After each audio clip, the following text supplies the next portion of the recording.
Hey yo, how's it going everyone? Welcome to the stream.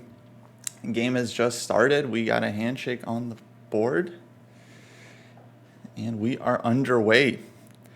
We are live from Spain covering the third CA Club Ajedrez Monte Olivete International Open.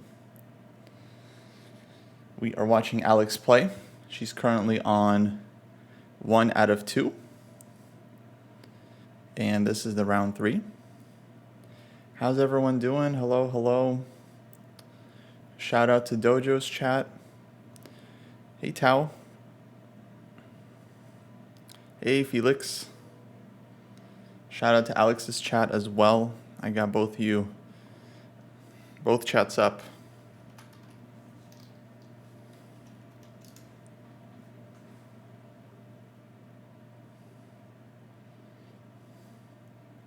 So round 3 game. Looks like e4 is on the board. Once again, we have a DGT, so there's going to be a delay, but we can follow the live moves. Unfortunately, in round 2, Alex lost. She played a strong master, I think, 22-2300 FIDE. Ended up losing in the endgame, as far as I saw. That was earlier today. But that's what happens in these open events. Very, very typical. Hoping Alex can bounce back today.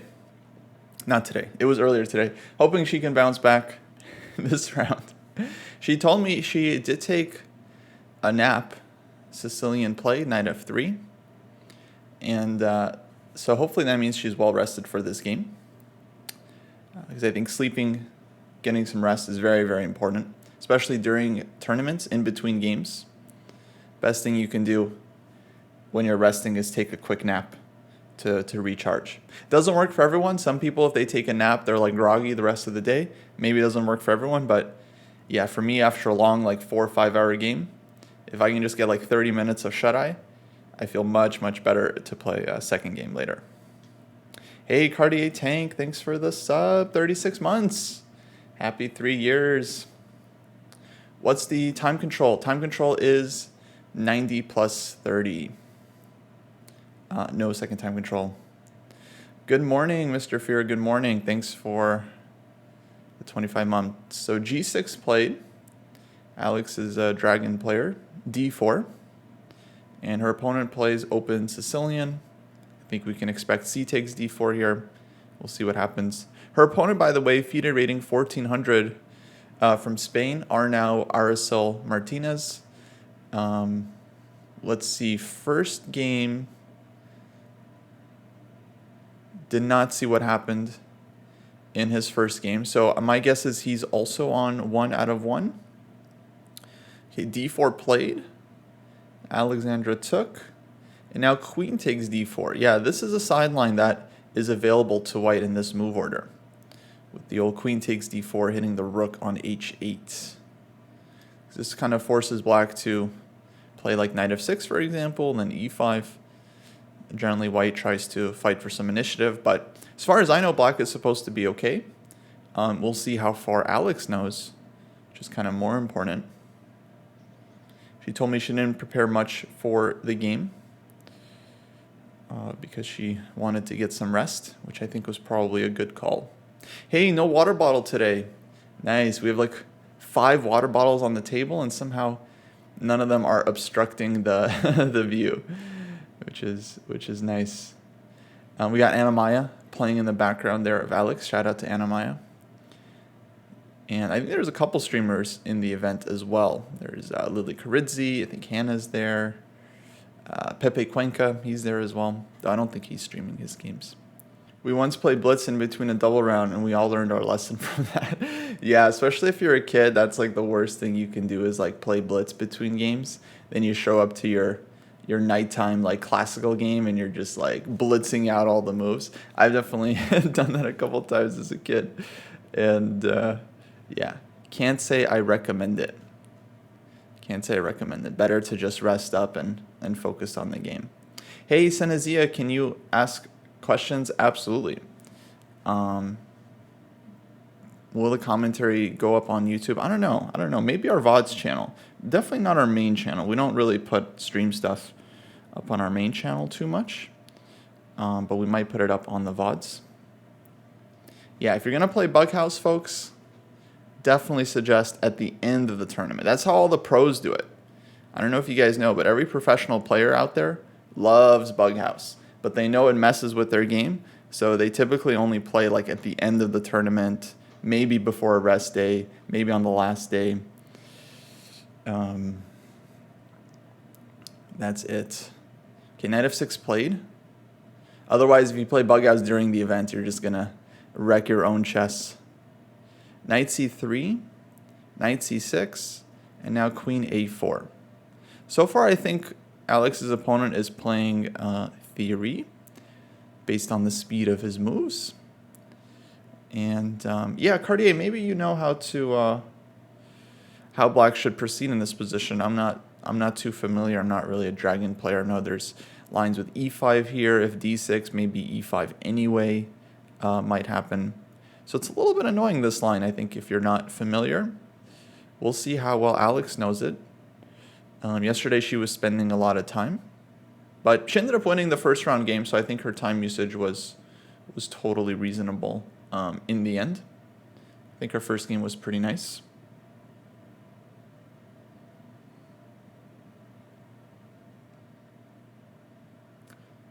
Alex is so clever, makes the opponent nervous. Well, so far nothing huge has happened in the game. Her opponent seems fine to me.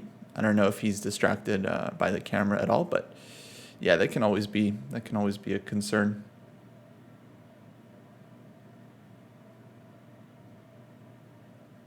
Yeah, if you try to sack on f7 Bughouse style in a classical game, you're just gonna quickly run out of attacking pieces. Yeah, not a great not a great approach. Hey Jorge, how's it going?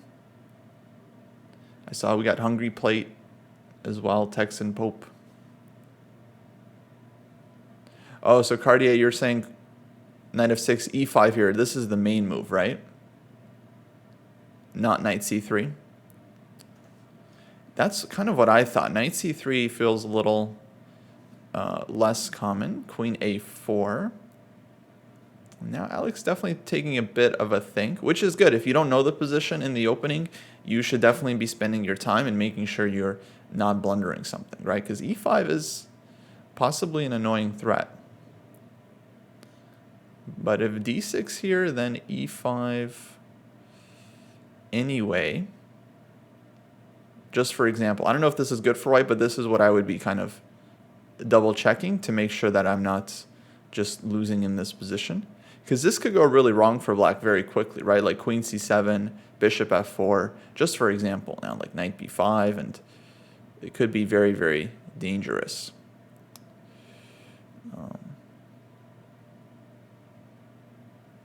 You just don't know. That's the thing. In a game, you just don't know, right? So you have to be extremely, extremely vigilant.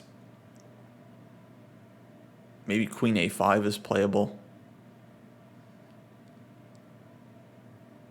I would maybe look at something like this. If knight c6, we can take on a4. No in-between checks. Let's say knight takes a4, bc.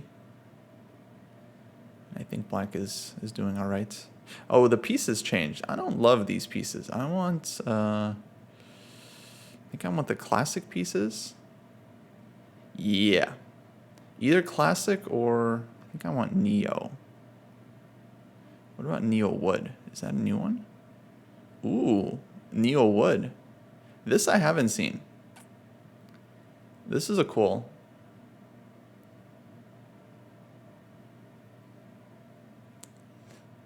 I feel like this is a cool piece set. You guys let me know if it's a little bit hard to see on the stream. Neon. I don't know about neon. Let me see neon.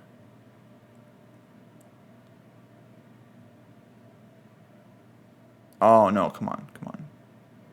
This is a classical tournament. I like Neo. I feel like Neo is classic.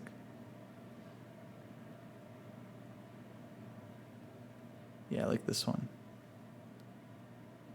Okay, let me fix the board a little bit though. So I feel like it's slightly... Oh no. Oh no. What happened? We lost the board. There we go. Excuse me.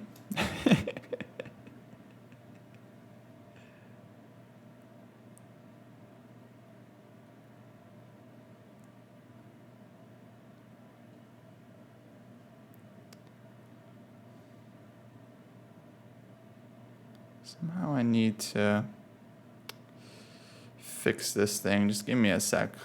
Looks like d6 was played. And, uh-oh. Alex's camera froze.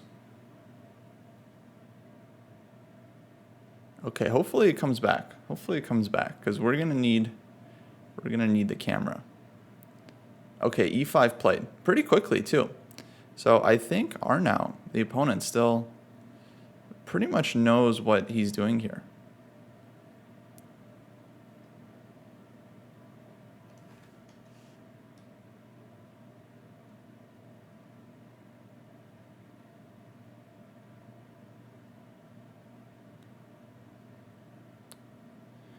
Now this thing is bugging me. Okay, folks, give me 2 seconds to fix this thing.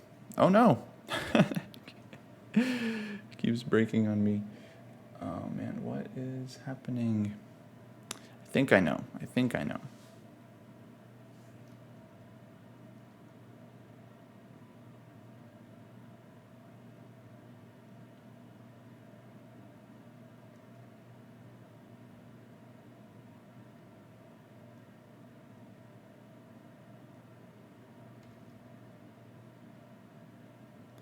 I think I know exactly what's happening.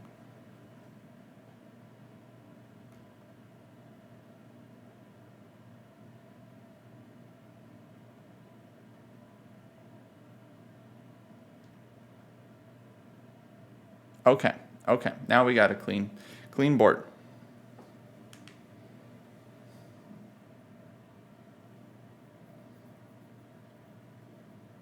The theory of matching shirts is disproven. Yeah, the players, they didn't get the memo. They didn't get the memo. Okay, let's put the live position on the board. So e5 has been played. Alex got up for a sec, maybe to get some water and go to the bathroom. But e5 is on the board. It definitely looks like prep from the opponent, because otherwise I don't think they would be playing this quickly and this aggressively. Okay, question for Senezia. Do you have any tips for adults trying to study after work?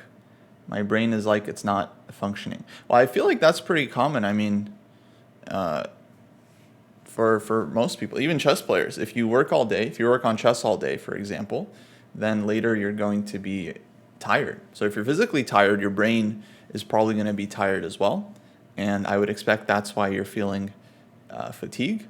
I don't know if there's any magic solution for this problem. To me, I think it's more of like an energy thing. I don't think it's a mindset thing.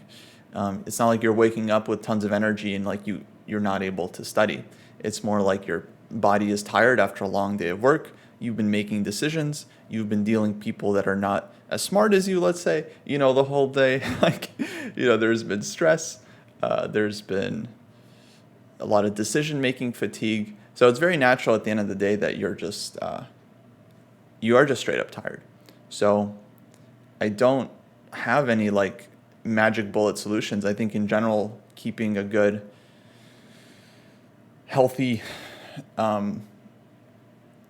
lifestyle would be the thing to do. So if you're exercising regularly, eating well, sleeping well, this I think does the most for your energy levels in general. At least for me, I found that like when I'm eating well, sleeping well, not drinking coffee, like my energy levels are through the roof. So I would maybe suggest exploring some of those options. But obviously, guys, I'm a chess player. I'm not a nutritionist or scientist or doctor or even well versed in the science. Like I wouldn't even say like I know stuff. All right, Alex is back, so she's going to have to deal with this e5. So yeah, I'm purely just talking from chess point of view. One piece of chess advice I would give if you're studying when you're tired is to focus on doing stuff that you really, really enjoy. Maybe that can be helpful. If you find a book or some course that you just really like, then it won't feel like work when you're going through it. So give you guys a couple of examples. Like there's a lot of books I've read that I very much enjoyed. Recently there was this Jan Marcos book that he wrote with David Navarra. I thought was very, very enjoyable. And for me, it didn't feel like work to go through it. I honestly I couldn't wait to go through it. It was like a treat. It's like if you're watching a television show, you're really into it, you're binging it, you can't watch it for 10 hours straight, but you're like, all right, I'll watch one episode tonight, I'll watch, next episodes tomorrow or this weekend. It's like you can't wait, right? You don't need to convince yourself, oh, I got to go watch this TV. It's like you really want to go through it, right? So you don't really need energy to go and watch TV or movies. Obviously, it's a different analogy. TV and movies aren't going to be as taxing as chess, but I think if you do find a book that you really enjoy, you can't wait to go through it. You're looking forward to going through it. It doesn't feel like a chore. It doesn't feel like work. It doesn't feel like something you have to do. And then I think it will be a lot easier to actually sit down and do it, because it won't feel like, oh, I got to get this done. I'm so tired. I can't. And then it's like, oh, no, I get to study now. I get to study with Kramnik. I get to look at Kramnik's life and games as he goes through his best games, and I get to read his notes. I think that's how you kind of maybe want to approach it. Oh, this is a position from the Dojo aggressive repertoire via different move order. Oh, interesting. How would they get there? Because in the game, it was e4, c5, knight f3, g6, d4, takes, knight f6, knight c3 played, knight c6, queen a4, d6, e5.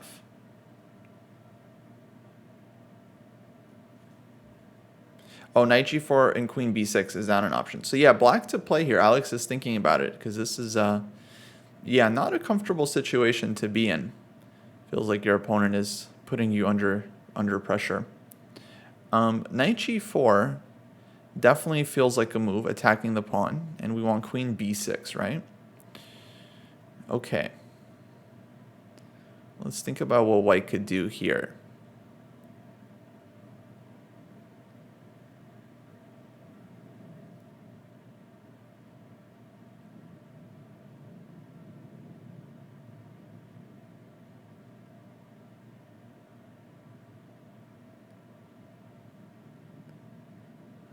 Oh, gotcha, Mr. Fear, gotcha. That makes sense.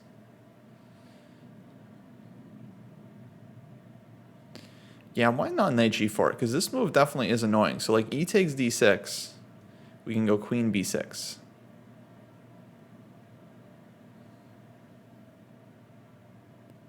But maybe it's not so easy. There's knight e4.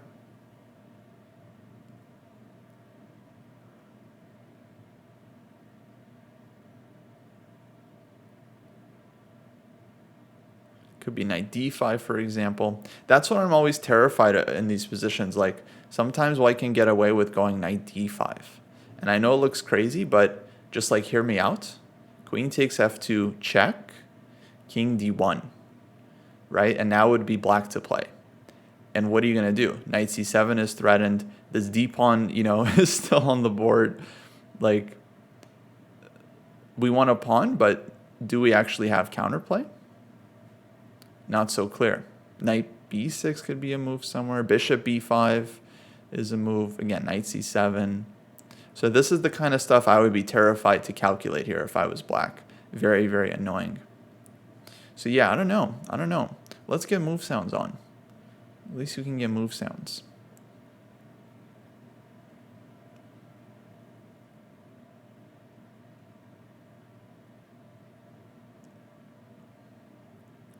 All right, move sounds are live. So e5, tough situation. Instinctively, it feels like black should take, but it could be the wrong move. You generally don't want to play too much on instinct because you might miss something tactically and then all of a sudden you're losing. And once you're losing, your instincts aren't going to help you. They're like, sorry, bro. Sorry, that was just my intuition. You're on your own. You're on your own. Oh, so main line is knight takes e5 and then bishop d7. Oh, Jesse's here. Thank you, Jesse. You can clue us in on the theory, because I'm not such a big expert here. Jesse's the one always studying the opening theory. I try to focus on the idea, guys. Jesse's the one like, no, you got to learn your lines. You have to memorize everything. Okay, so knight takes e5 apparently is the main line. Then black goes bishop d7. This feels very reasonable to me, just breaking the pin and offering the bishop pair.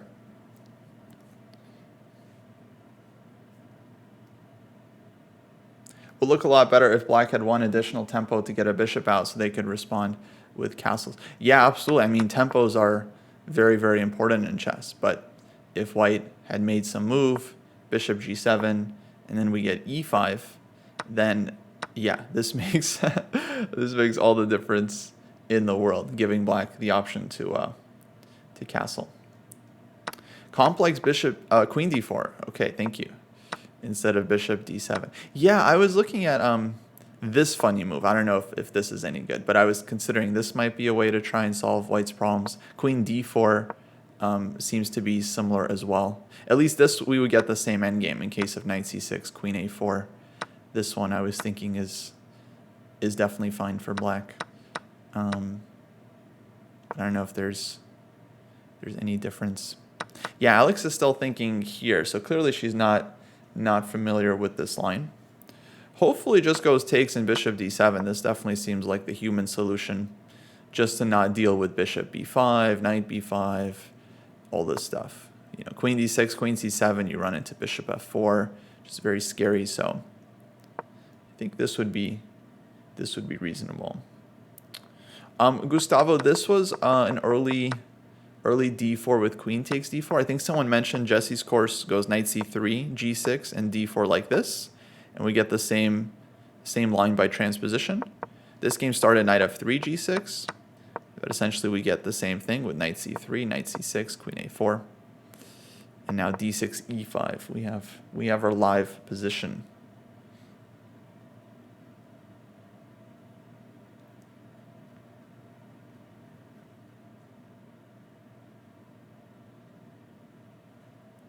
Yeah, absolutely.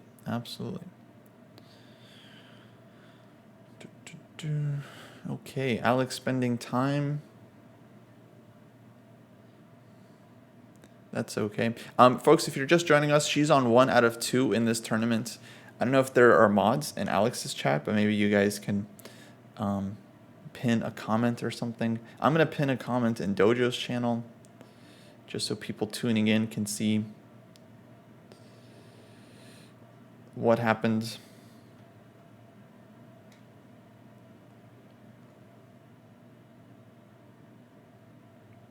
Yeah, no, I think black is still okay, but a lot of times you can make natural moves and still kind of get caught in something, right, without knowing the theory. And then you have to work it out at the board. But I'm hoping once these guys, get to some middle game, then we can start playing some chess. Alex can start getting her pieces out. Do I have a link to the second round game? If you go to chess.com, you should be able to search for Alex's games. Here's the live game. I'll put it in the Dojo chat. If you go back to the tournament, then you'll be able to look up all our games.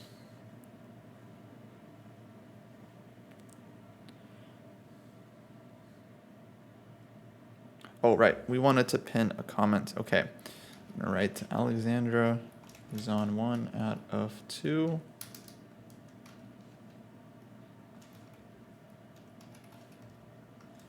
Playing the third Club Ajedrez Monte Olivetti International.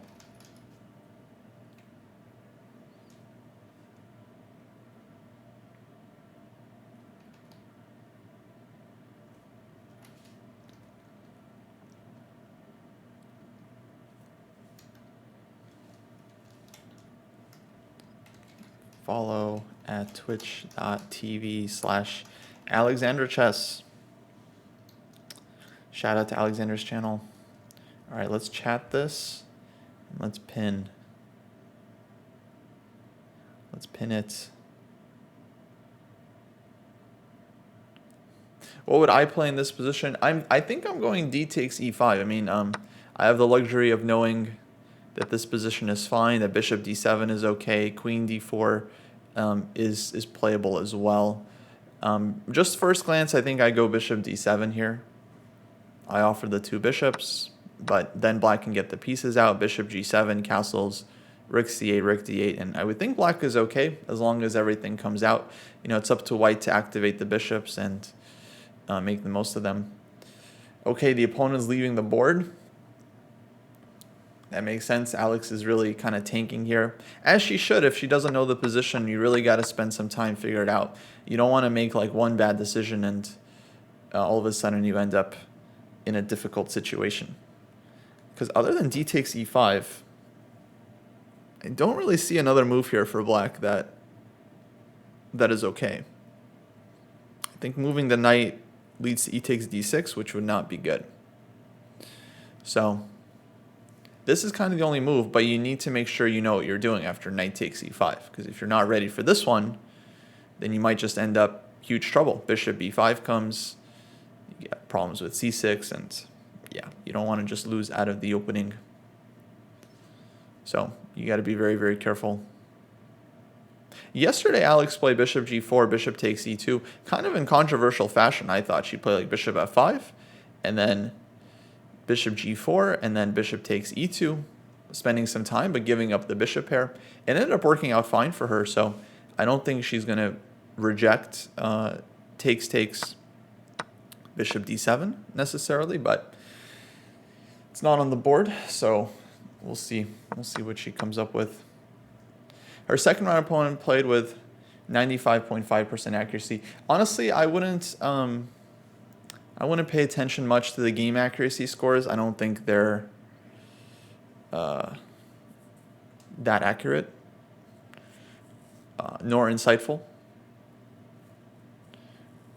Because like, just for example, I had a game which was like 95% accuracy, but I drew against like much lower rated player. And yeah, if you look at the game, most of my moves were like computer correct, but then I made this like horrible blunder and I allowed a draw. And it's like, okay, the engine still gives me like 95, 96% accuracy. So like, should I feel good about that game or no? It's like, I don't think so. I drew with like much lower rated player from a completely winning position. You know, so I think it's much better to just evaluate the game based on the game itself. So if the guy found a lot of only moves, that is impressive. That is impressive, right? If he found some very strong moves. But just knowing the chess.com accuracy alone, it doesn't really say a whole lot. Because it's also going to be relative to the strength of the players. So if two players rated 600 play a game, you know, it's a lot easier for them to get 95% accuracy than it is for like an IM or GM, right? Because they have like a lower threshold, as far as I understand. Yeah, if chess.com doesn't say you play like a 2800, what's the point? I've been laughing at this. It's so funny, these new like chess.com ratings. Like, you play like 2650, dude. You play like 2650. Do you have a GM norm? We'll give you one. Yeah, it's pretty wild. Thankfully, they're not actually giving out FIDE titles, you know, like the FIDE Arena site. But yeah, those as well, I wouldn't pay attention to them. It's some kind of algorithm. I'm sure there's a logic to it. I'm sure it might work for some players, but yeah, it kind of feels like bells and whistles, you know. 99% of players, you know, title players, got there before the chess.com accuracy thing, the ratings thing. Most players got there even before like Puzzle Rush was even a thing, you know. So yeah, I would of course always recommend just focusing on like the chess ideas and moves themselves. I think people like to focus on stuff that's outside the board, like ratings, puzzle ratings, titles, Chessable comments, tweets, all this stuff that's like has nothing to do with the chessboard. I would suggest focusing on like learning ideas, studying middle games, end games, working on your calculation, playing through high-level games, analyzing. But no, people, they love to argue like, oh, is chess tempo rating less accurate than Lee chess rating, or is it more accurate than the Lee chess? Please, just take that time and spend it reading a chess book. Can't tell you guys how many times, I'm logging in. And Dojo, Dojo's guilty of this too. Can't tell you guys how many times. Log into the Dojo Discord. Let's check in with the training programs. Are people working on their chess, doing some study sessions? No. They're just arguing about whether 2800 chess tempo rating is good or not.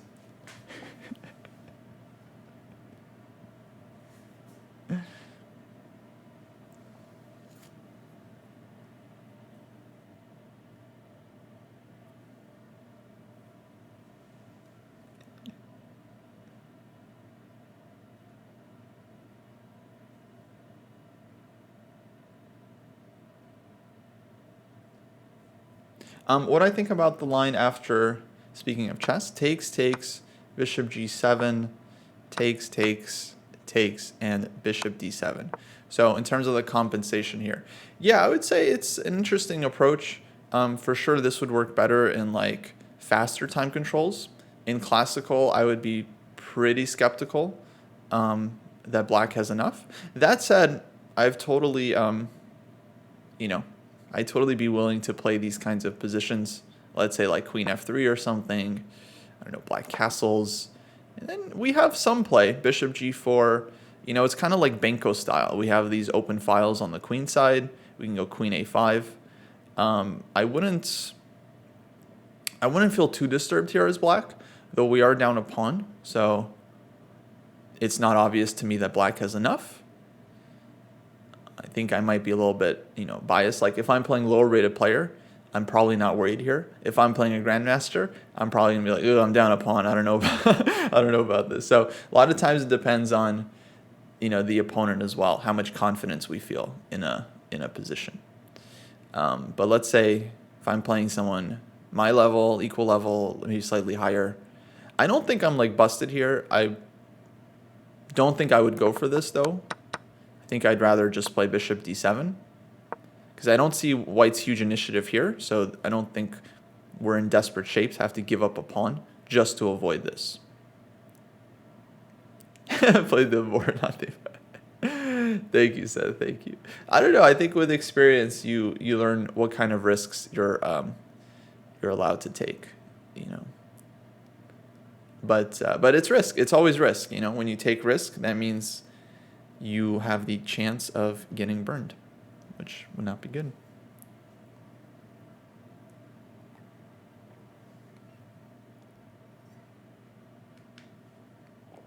Thanks, B-Pow. I want this as well.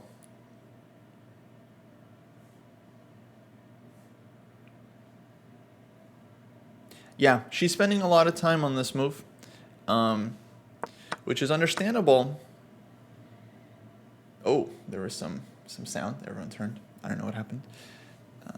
Maybe some commotion. You touched the piece. No, I didn't touch the... You touched the... It's always at least one per turn. You touched the queen. I didn't touch nothing.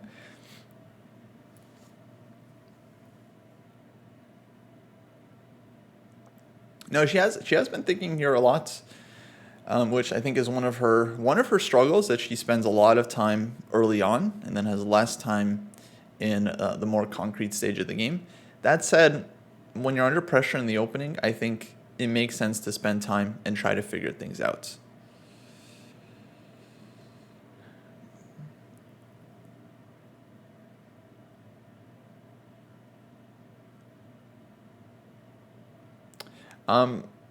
Thors says, maybe it's cynical, but it seems like fake rating will always be inflated to boost your ego and make you want to play on chess.com. Same reason why an 800 can beat their 1500 bots. Yeah, I've heard this point a lot. I really don't think this is a chess.com trying to boost people's ego thing. I really think this is more of just like a numbers thing, because puzzle ratings have been inflated for like years and years, way before chess.com. Like on ICC, puzzle ratings were inflated. On Lichess, puzzle ratings were inflated. Chess Tempo, like all these sites have inflated puzzle ratings. So I don't think it's really fair. I think it's very easy to criticize Chess. Anytime Chess.com does anything, it's like, oh, they're just trying to lie to their customers to make more money. They're just manipulating this to every single thing, you know. Like they change the color of the background. They're just trying to manipulate their customers to pay a little bit more money. It's like, you know, actually, if you look at the ratings, people have a lot higher ratings on Lichess. If you look at the actual ratings, right, this is well known. Like someone who's 1,000 on chess.com is going to be like 1,500 on Lichess, right? Lichess ratings are definitely going to be way inflated compared to like chess.com. Someone who's like 600 USCF is like 1,600, you know, Lichess. So if anyone is, you know, trying to brush up their user's ego, I would say it's Lichess. You know, at least chess.com ratings are closer to actual ratings, right?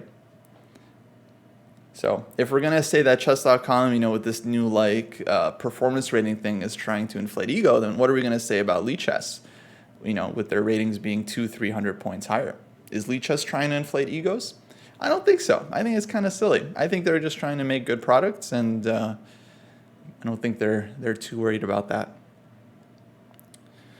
But it's also a case of like, whenever you have an open system, it's very easy to like just keep grinding and get your rating up. This is the big difference between online. I'm gonna keep grinding.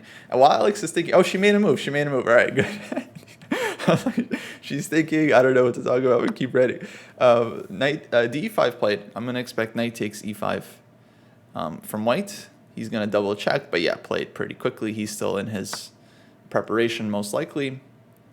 And we'll see what move she comes up with here. Of course, knight e5 is not going to be a surprise. Maybe she thought this is the only move, and now she keeps thinking about bishop d7, bishop g7, maybe one of these queen moves. We'll see what she plays. Thanks, Calipo. Thanks. Appreciate it.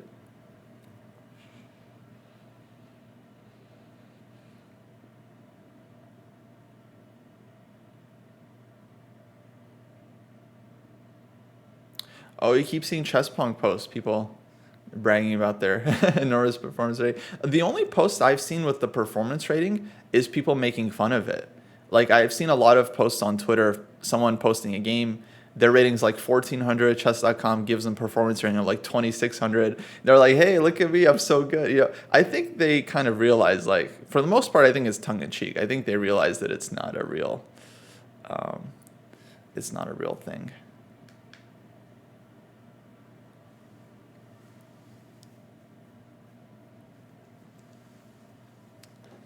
But yeah, if you're gonna look at it, you know, inflated ratings, you know, you look at Lichess. Gotta look at Lichess. In terms like this, when do you find out who your next opponent is? It depends on the round. So for morning rounds, like if the round starts at 10 a.m., a lot of times you'll get it the night before. Some tournaments you'll get it like 30 minutes before, an hour before the game. For afternoon rounds, like let's say there's a round at 10 a.m., people have to play and finish their games, and then they have another round at 5 p.m. Then they have to wait for all the games are done. So you might not get the pairing until like 1 hour before, 30 minutes before, like that. Okay, bishop g7 played. So Alex sacrifices the pawn. Bishop g7 offers it. And we'll see how quickly he takes here. That'll give us an insight into how well he knows this position, whether he's familiar, whether this pawn sacrifice is a real thing. Sometimes, you know, you check it like, oh, bishop g7, they can sack a pawn, but it's +1. So you don't really look at it. You're like, okay, it's just +1. But he might have not even considered this move at all. A lot of times when you're studying openings, like on Chessable, they're like, bishop d7 is the main move here. And then that's the only move you really consider. And then if they play anything else, you're just like, okay, I don't know what to do now. You have to think on your own. So he's not taking the pawn immediately, which tells me that this isn't super well known in terms of the sacrifice. And the longer he spends grabbing this pawn, the better I'm going to feel about Alexandra's position. But yeah, if he spends a ton of time here and then takes the pawn, that'll definitely make me think he's not confident here. I wonder who did Alex just got up and said hi to someone. I feel like I couldn't see the dude's face, but based on his tall body and the fact that we're in Spain, it looked a little bit like Shirov. I don't know if anyone saw that guy. He looked like he had a Shirov type figure. It looked like Shirov. Like my brain was like, oh, is that Shirov? It looked like him. I couldn't tell. I couldn't see his face. But that would be cool if Shirov is at this tournament. He's pretty strong. I don't think he's playing, but maybe he's just visiting.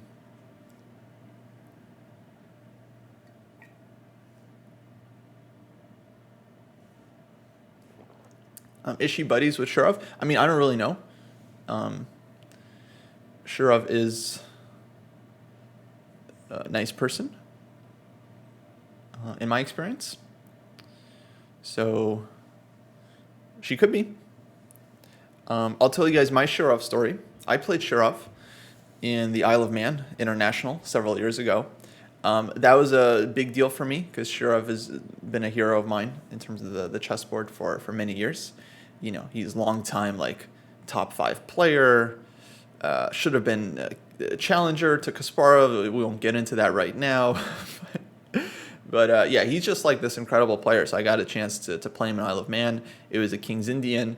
Of course, he has this reputation for being a great attacking player. He actually traded queens against me early on and just completely, wiped me off the board in the endgame. It was very, very easy for him. But he said some nice words after the game. You know, we didn't really talk much.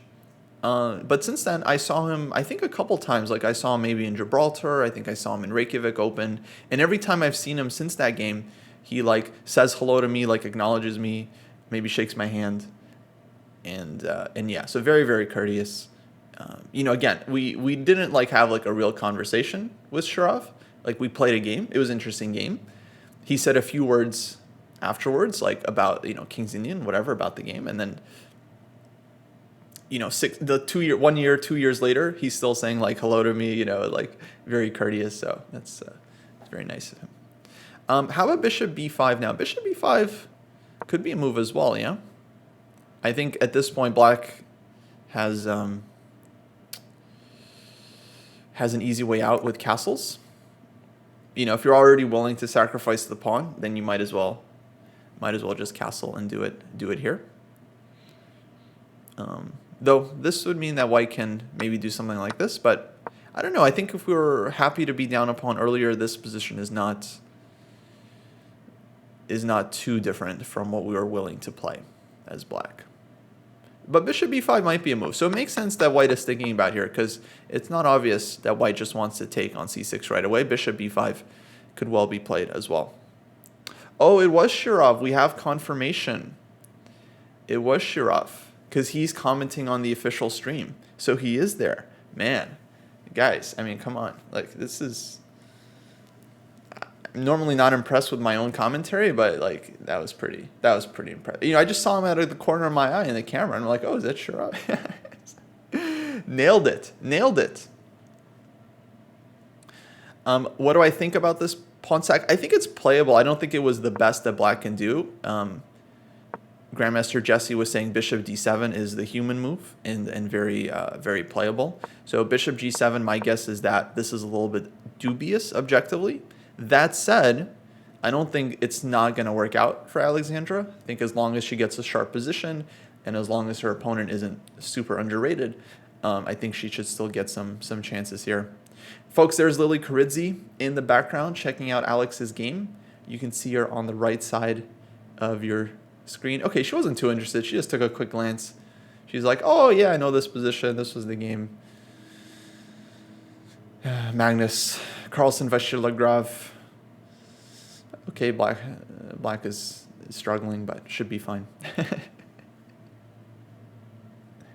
Bishop g7 probably isn't much worse than bishop d7. Okay, that's good to know. That's good to know.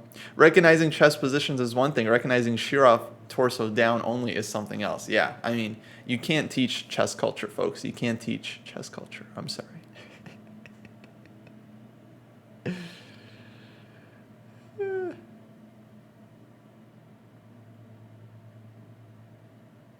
I do like Lichess studies.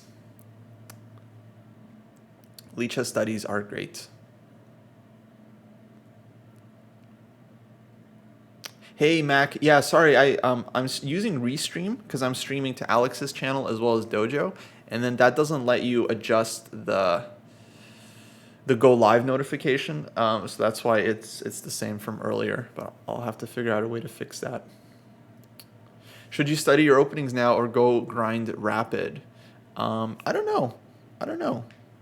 I think chess improvement, it's good to have a plan. It's good to have something you're working on. Like you're reading through a book, you're studying this book, studying a course, working on a specific part of your game. Maybe you're looking at endgames, you're working on endgames every day. Maybe you're working on your openings because, like, okay, you're a decent player, but you're always getting in trouble in the openings, then it's time to work on your openings. You have to fix them up. In general, I think it's just good to be consistent. I don't recommend just doing like a different thing every single day. Oh, today I woke up, I feel like doing tactics today. Tactics are super important. The next day, I don't have an opening against d4. I need to learn Rui Lopez. The next day, my endgames are terrible. I need to learn like Lucina position. Like you're never going to remember anything if you kind of study chess like this. So I think it's like choose one topic, 4 weeks, 6 weeks at a time. Tactics, you're like solving 60 minutes a day consistently, first thing in the morning. You're playing through a game collection. Shirov, Fire on Board, great book. You want to learn how to play like Shirov, right? You've come up with the idea that maybe if you study the games of strong players, you'll learn some things from them. Great idea. So yeah, read the book like consistently, a little bit every day. That's how I would suggest. What's the etiquette on talking to someone while you're still playing? It's kind of changed over the years. In fact, we did an episode of Dojo Talks all about etiquette, tournament etiquette, things you can do and not do. Talking to someone during the game was definitely one of the things on there that's not super clear all the time. In general, I think it's kind of a common sense thing. You are allowed to say hi to people. So Alex, she got up and said hi to Shirov. Ooh, bishop b5 played. Okay, bishop b5, I think very reasonable move on the board. So you're allowed to say hi to someone quickly. I don't think an arbiter is going to give you grief for that.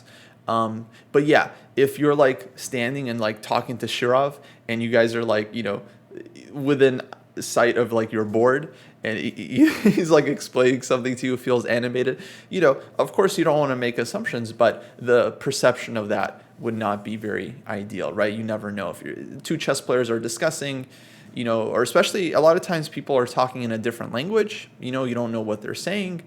Maybe they're from the same country. Chances are they're just catching up. They're not discussing the game. But you never know. You never know, right? And so that's why the perception of it is kind of important.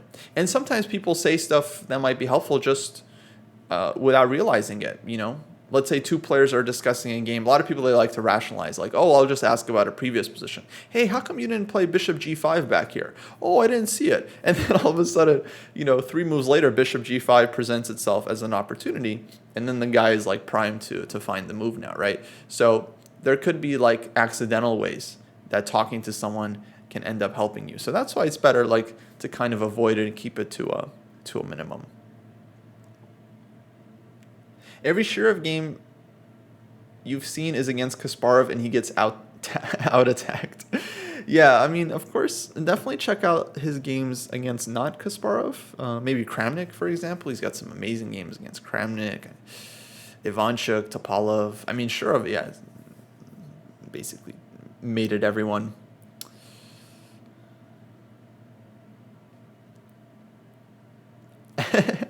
Yeah, I want to be able to, I want to play a game where it's all about recognizing players based off like I'm pretty good at that. Sometimes they post pictures on Twitter like whose foot is this? It's like which 2700 GM wears this pant? It's like, oh man, I'm not great at those, but I feel like I'd be pretty good at identifying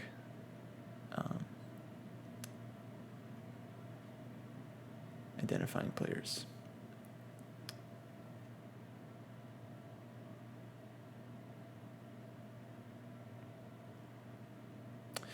Should you woodpecker method my King's Indian exercises? You can. That was kind of the intention, that the problems are so thematic that an experienced King's Indian player would be able to solve them very, very quickly. So it's, yeah, not a matter of memorizing the solution, but rather accumulating the pattern and recognizing the pattern quickly, because the position might change, but the pattern will be the same. So it's much more important to familiarize yourself with a lot of like typical patterns. So you could do a lot of solving. Okay, we have a move. I think bishop d7 played. Am I right on this? But this feels like we're losing a pawn. So bishop d7 played, Dexter. Yeah. I'm not sure about this move because, okay, white will still be able to win a pawn. I think the idea is to go bc. Bishop takes. And now maybe castles. The rook isn't really hanging. Something like this. Takes, knight takes. We could get a position like this. This I still think actually black has reasonable compensation. Again, Benko style. Knight b6, rook b8.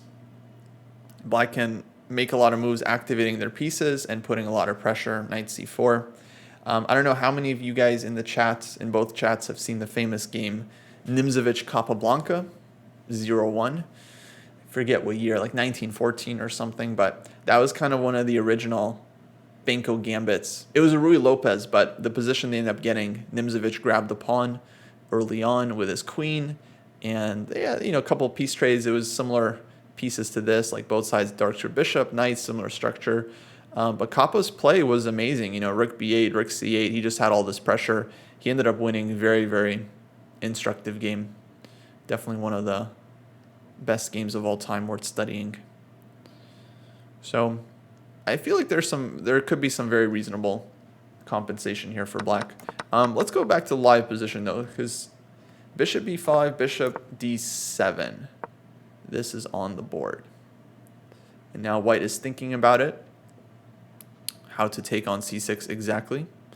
But knight c6 followed by taking with the bishop feels very natural. I don't really see other options for white, right? Because if you take with the bishop first, then you're just walking into this pin, and usually this doesn't work out. So I don't see why white would go for this.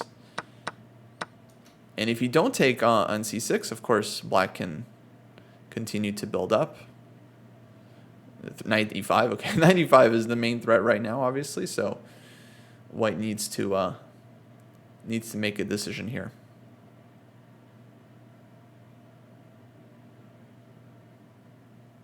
Queen d4 Cartier tank was a big blunder, right? Queen d4 takes with check. Check. Also this. Also this. No good. No good.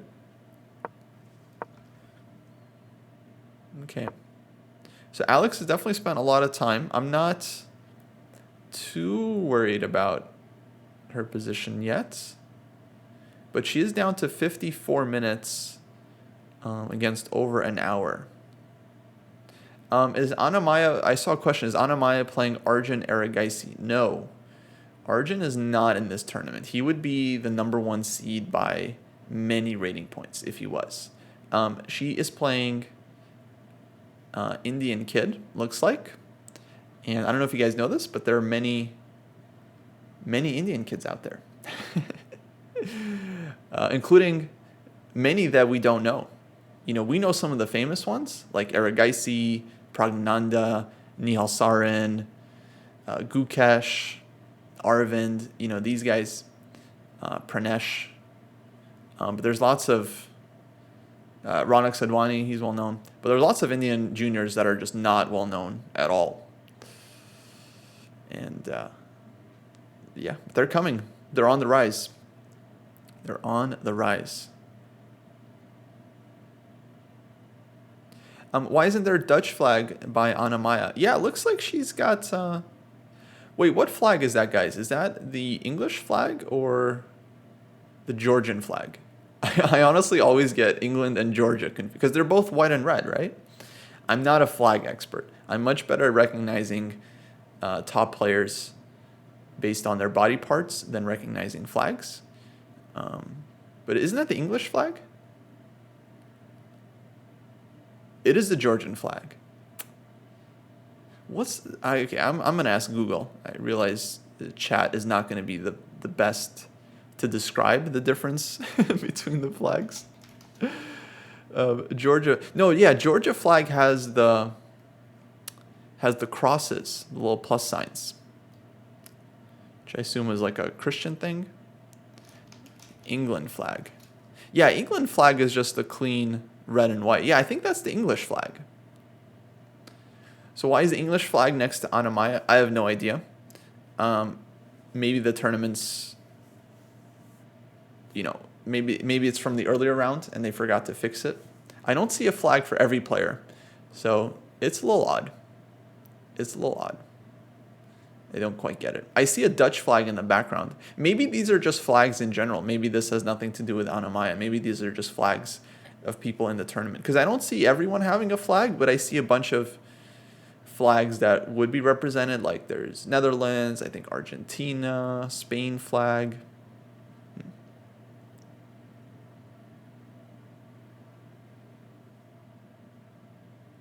We'll see.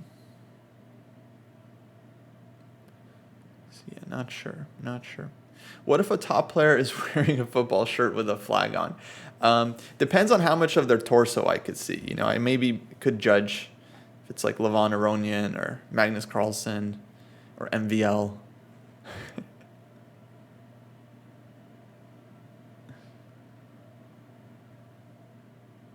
Yeah, no, I don't know what the flags are about. That'd be interesting to get some clarification. But yeah, white is thinking here.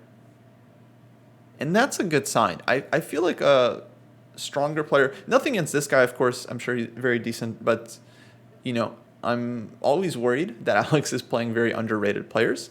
But he doesn't look like a kid. Yesterday, she was playing a teenager, who could be grinding chess every single day. This guy looks like he's got a job. He's got stuff to do. He doesn't have time to work on chess 24/7. I think he's wearing a shirt that says I love music. So we can see where his priorities are. It doesn't say I love chess, for example. So he's taking his time here. I feel like a high-rated player would just more confidently grab this pawn because I don't see anything huge for black here. I don't see any big tricks or traps. I think he's calculating, making sure, trying to be careful, which is, of course, totally reasonable thing to do. But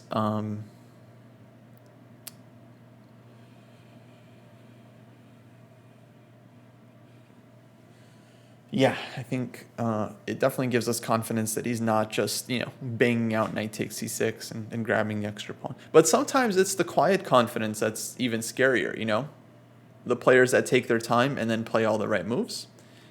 Those are the ones you definitely don't want to deal with. You'd much rather play someone who's playing quickly and confidently and then blunders, or someone who's playing like really slowly and like insecure.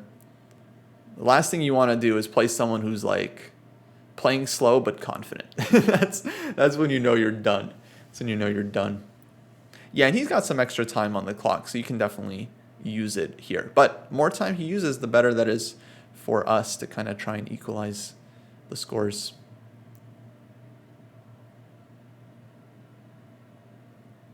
If I was looking at the body only, how would I differentiate between Eric Hansen and the average player's dad?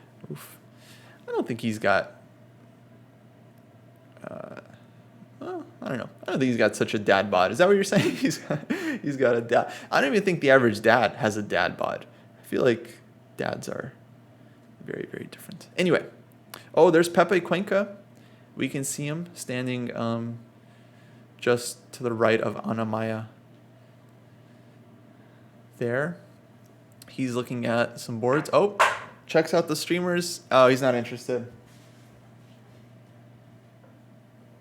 He's not interested. Yeah, it's a little bit awkward because, you know, if you go to the tournament, there's like all these cameras around, I'm sure. So, yeah, I remember when I was playing in Vegas, like, you want to watch the streamer games, you know, you're kind of interested, but it seems like there's like all these cameras, you don't want to block their shot. So, yeah, players, I think, are often keeping their distance. Oh, there's Anamaya's opponent from round 1 on the left there in the big red shirts. He was checking out her game. How's Anamaya doing, by the way? Does anyone know how many points does she have? How'd she do yesterday? As I know, she was up a piece, and the position looked very, very complicated. But up a piece is, you know, it's a lot. Did she end up winning that game or losing? How many points is she on now?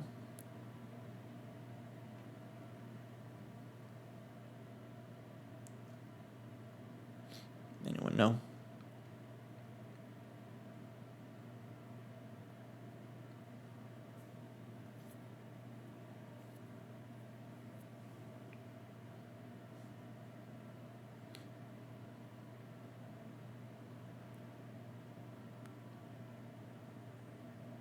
I could probably look it up. Thanks for following, Sub Zinga.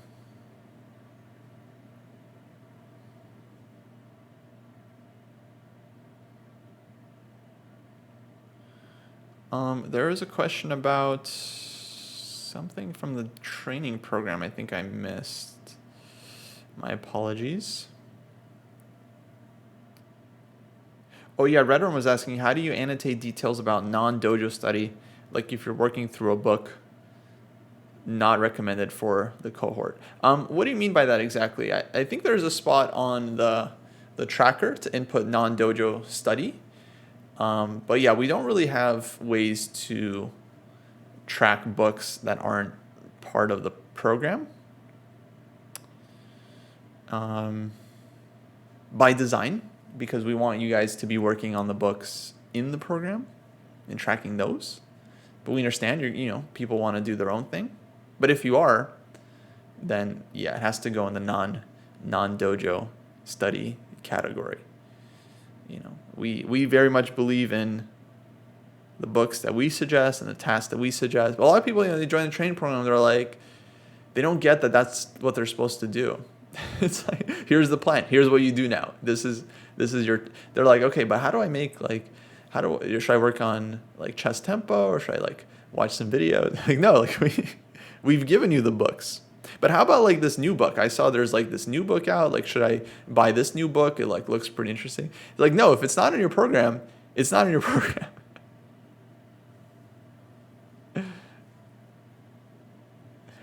How do you add more detail? I don't know what you mean though. Add more detail to what exactly? You mean to your annotations? Like the game annotations? Knight takes d7 played, folks. Folks, that is a big concession. I think Alex just kind of lit up a bit because, yeah, I think we're very happy to see knight takes d7. I think we're very happy to see this because now we're not going to be pawn down. Now we're going to be solid. Now black is totally fine after queen takes d7. I think she's just thinking out of shock because she was expecting to be pawn down. And I'm not sure exactly what the opponent didn't like. I have a theory. A lot of times what happens is like, okay, we had this position on the board and people were saying bishop d7 is like one of the main moves. And I imagine after bishop d7, like white's move is knight takes d7. Like you just play this position, you play the two bishops, maybe you go bishop b5 here and so on. Here, Alex decided to sacrifice the pawn, offer a pawn. White didn't take it. Then goes bishop d7, offers the pawn again. And now maybe White was thinking like, well, this is an opportunity to transpose back into the lines that I'm like more familiar with.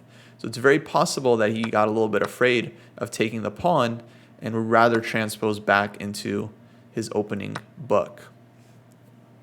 That's my theory. Because in the other line, my guess is knight e5, bishop d7, white ends up taking here. I mean, to me, this looks like only move, right? This would not be great for. This would just be very, very unreasonable. Just giving black very nice bishop on c6. So knight takes d7, queen takes d7. I think this is a huge concession from white. I think we're very, very happy to see this move.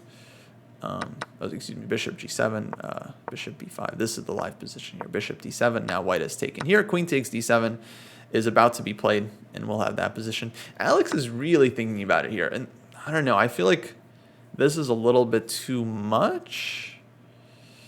I guess she's trying to make sure that she doesn't get hit with any tactics, but white doesn't even have any forcing moves here. You know, obviously you're defending against the capture.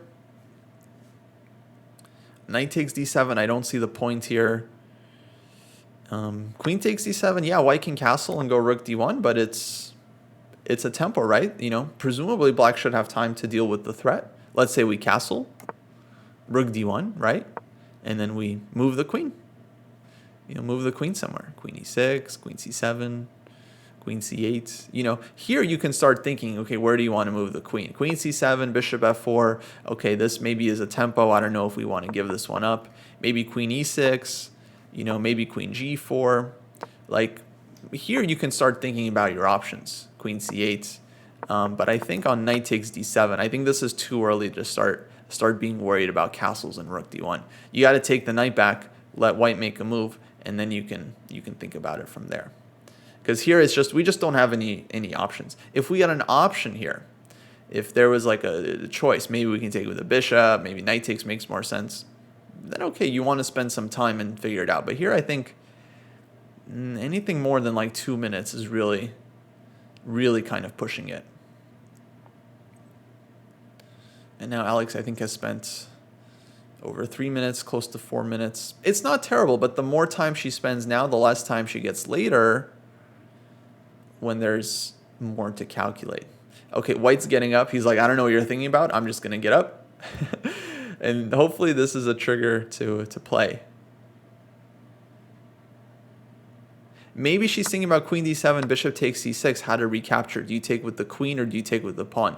But I would say it's too early to think about this because white hasn't taken on c6 yet. There's no guarantee he wants to go for the endgame. For all we know, he wants to castle, he wants to go bishop f4. White has a lot of moves after queen takes d7. That's why I think it's more practical to just play this move first, let white make their move, bishop takes c6, whatever, and then here you can think about, okay, do you want to take with the pawn or do you want to take with the queen? Once white has actually committed to this. But there's no reason to think about it in this position if queen, because queen, what else are you going to play here?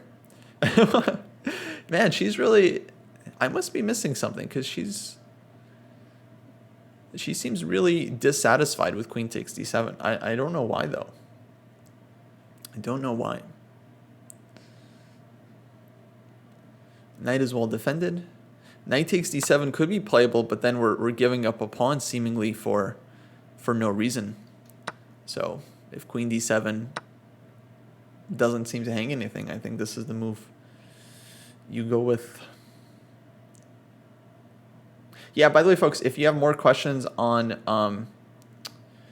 the Dojo site or you need any help, the best thing to do is actually post in the Discord because then people will help you troubleshoot, maybe post screenshots. They can actually help you figure stuff out. Here on the stream, you know, I'm just talking. I can't show anything. I'm just like, all I can do is like describe some stuff. And of course, we're trying to focus on the game. But if you're in the program, definitely take advantage of the Discord. Lots of people in there always willing to help out, answer questions, etc., etc.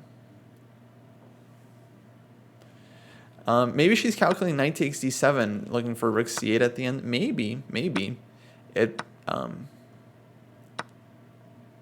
It's a very concrete line. Queen f3, take. I don't super dislike this for black. I think it's playable, but just seems very unnecessary to go for all this. And I'm not even sure if this is that nice for black. I mean, white's going to have bishop h6 and all this stuff.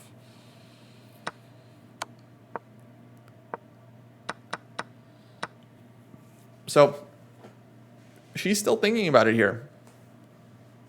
And yeah, if we do like a lesson later afterwards, or maybe go over these games, I definitely want to ask her about like this moment, because this to me seems like a big leak in her game. She started with 54 minutes on this turn. White play knight takes d7. I get that the move was surprising, but what exactly are we afraid of here after queen takes d7? In general, you should only spend significant time if you have like a serious choice, like if there's a real choice. Here I don't see the big choice here for black. Queen takes d7 looks normal and logical. Knight takes d7, it's like you're moving a piece twice, you're hanging a pawn. Okay, queen takes d7 played, but she really didn't seem happy about it. So that's what I'm confused. It's like we could have played this move instantly. Instead, we spent like 6, almost 7 minutes on it. And yeah, I don't know why we gave up that 7 minutes, you know?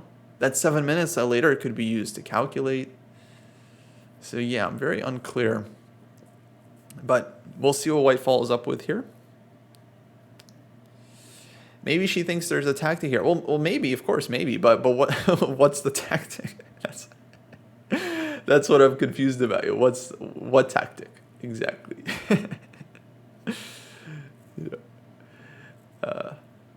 Usually people calculate stuff that's concrete. I very much doubt that she's just like, you know, oh, maybe there's a tactic, I should spend 5 minutes. Usually there's something exact that you're seeing, some move. It's like, oh, what am I going to do against castles, rook d1? What am I going to do against some knight e4, knight d5? You know, usually you have some idea, right? Like some move you're afraid of. But I'm just not seeing the move that black should fear, right? And it's like, how many forcing moves does white even have in the position? Very few, right? Like good forcing moves. Bishop takes e6 is one. I don't think this is something to be concerned about. And like what else, right? Like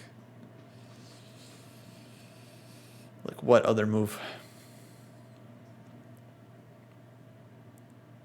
Yeah, I mean, we're not talking about a position with lots and lots of captures, you know? We're not talking about some Sicilian where lots of stuff is hanging, there's lots of pawn tension, lots of forcing moves. Here, there's honestly very, very few moves in the position for white. So that's why it's confusing, yeah, just not understanding what the time was spent on.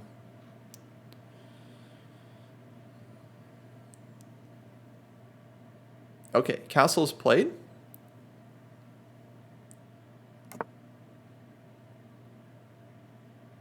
And see, this is where you could spend the time. Now that this is on the board. Okay, and she castled quickly. All right, good. Good. I'm still confused about what she was afraid of. I would have played queen d7 a lot faster, let white castle, and then I would spend a little bit more time here to see like, okay, can I castle? Is rook d1 a problem? Now rook d1 is like a serious move, right? This hits the queen. It's not obvious where the queen should go.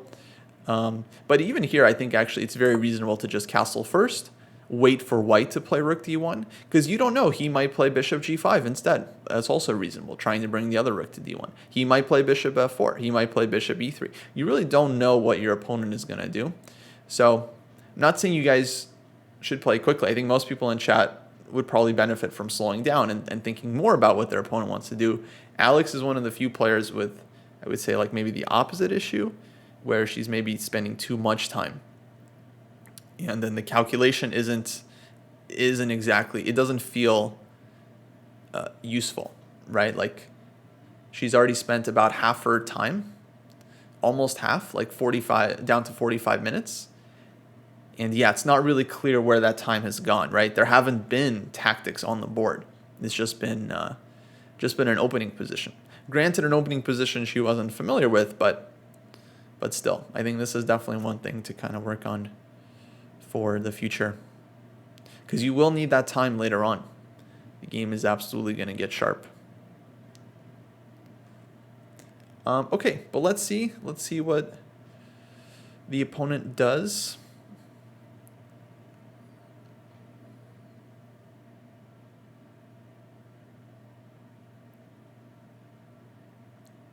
You want to have a solution for rook d1 before playing queen d7, right? No, absolutely not, Jake. Absolutely not. Now, in many cases, you do want to think ahead. This is not one of them, because if we look at this position, what options does black have? It's like you either sacrifice a pawn somewhat dubiously with knight takes d7, or you just play queen takes d7, white castles, and then you figure it out. You know, so I think at this point it's very early to just give up a pawn if you absolutely don't need to, right? Now takes castles, this is the moment I would probably think about rook d1, right? I would want a castle, but then I would want to have a response ready for rook d1. Or at least I would want to have some options. I would want to at least think about it. I'm like, okay, maybe I can go queen g4. That endgame might be fine. Maybe I can go queen c8. Maybe I can go queen c7. Maybe I can go queen e6. And then once white plays it, I can dig deeper and really figure it out. But okay, a lot of times it depends, right? There's no hard and fast solution. Like you shouldn't always be calculating everything all the way until the end because you'll run out of time. But on the other hand, you definitely don't want to just play one move at a time without thinking about what the opponent wants to do. Obviously, that's not good either, right? So it's all about finding that balance. It's all about finding that balance. Most players, I would say, again, especially on the lower rated range, they end up not thinking enough. Like they just see a good move. They don't think about what the opponent is going to do. They just play their move, and then they take it from there, one move at a time. That's not great because you're going to eventually end up blundering, right, or missing some idea. I don't think queen g4 is a piece blunder. I know what you're talking about, but our queen is defended on g4. It does sacrifice a pawn after takes, because this guy's defended, so queen takes. But there might be some compensation here. Here there's ideas of like rook c8, rook c3, this kind of thing. So for example, rook c8 here, yeah, this could be a little bit annoying for white because rook on d1 is hanging. And then if queen f3, all right, we can take and maybe play against these pawns. Definitely some reasonable compensation here for black. So yeah, queen g4 sacrifices a pawn. Yeah, it doesn't drop a piece, but sacrifices a pawn. A little bit more precise with the language here. So I don't know if I would play queen g4, but I would at least appreciate it as an option, right? Queen c7 might be more solid. Queen c8 might be more solid. Queen e6 might be more solid, right? We can analyze and evaluate all these moves.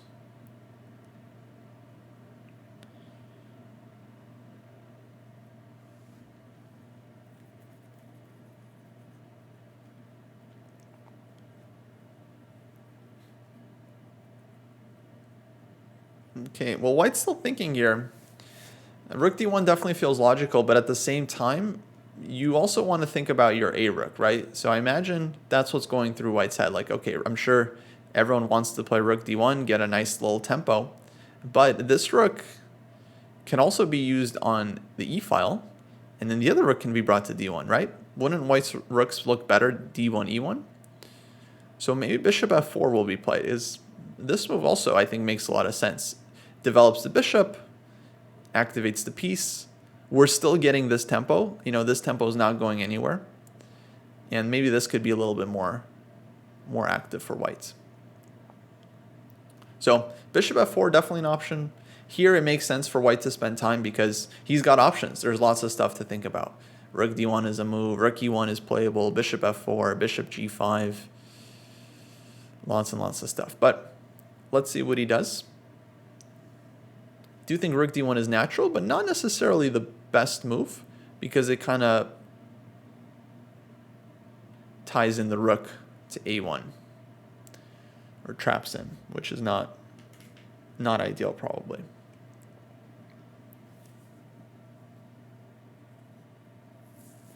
Yeah, the game is on delay, so we're we're following the live game where it's white's move. The DGT board isn't showing the right clock. So the clocks on the DGT are definitely delayed here.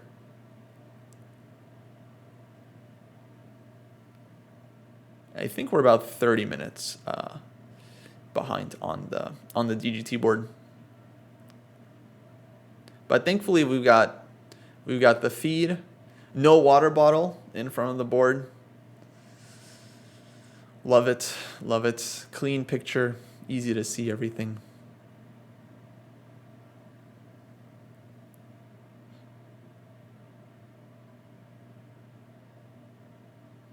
Okay, Alex drinking water. Appears reasonably calm.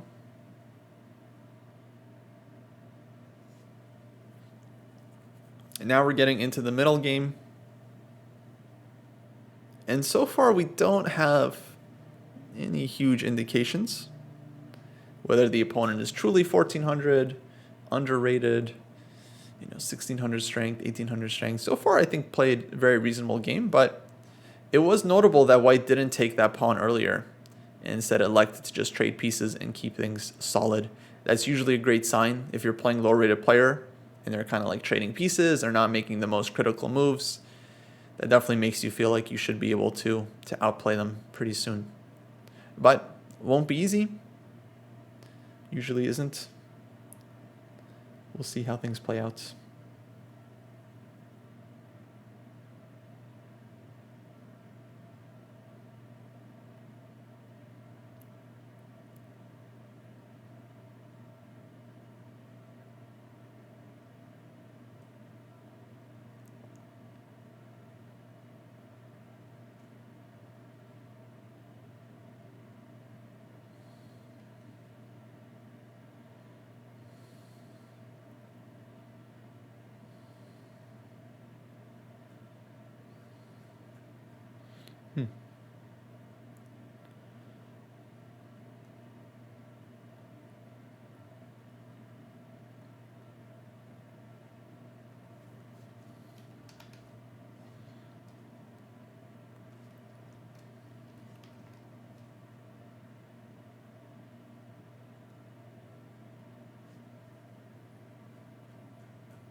Okay, Alex got up. That's good. Opponent is thinking about it, taking a lot of time, making somewhat critical middle game decision here. I think it makes sense to get up, take a bit of a rest, stretch your legs, get ready for the rest of the game. Folks, you're watching Chess Dojo, Chess Dojo Live, streaming from Spain, live from Spain, the third Club Ajedrez Monte Olivete International. We are following AlexandraChess as she starts back on her OTB journey, looking to get to 2,000 FIDE and beyond.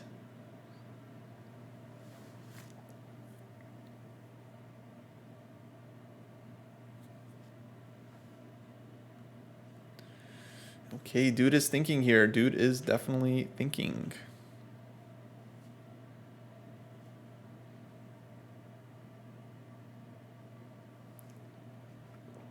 Okay, maybe it's time for me to take a break, folks. We've been on for about 90 minutes. Is the timer wrong? The DGT board is delayed. So if it's not showing the live position or the live clocks. So we're actually ahead of this. This is just to give you guys an idea of where we're at. Because I think they're using like either a 15-minute delay or a 30-minute delay in the tournament. So we're just following the game based on the live feed, based on the camera. And currently Alex does have 48 minutes left, as far as I can see. Yeah, I think 48 minutes. And her opponent, I can't tell, because his queen on a4 is in the way. But he, I think, is somewhere around an hour at this point. Somewhere around an hour. Yeah. Maybe even under an hour. Because he's been thinking for a while. He started spending some time last couple moves. So he's definitely used some time as well. Okay, we'll let him think, folks. I'm going to take a quick break. I'll leave the video on so you guys can keep following the action. But I'll be right back.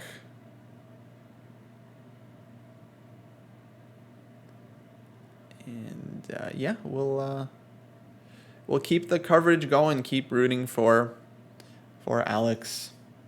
I'll see you guys soon.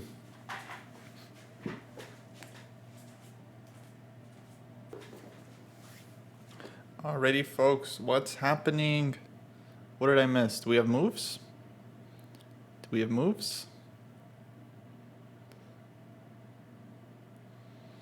Yeah, a lot of streams covering the OTB events. I think it's very cool, indeed. Indeed.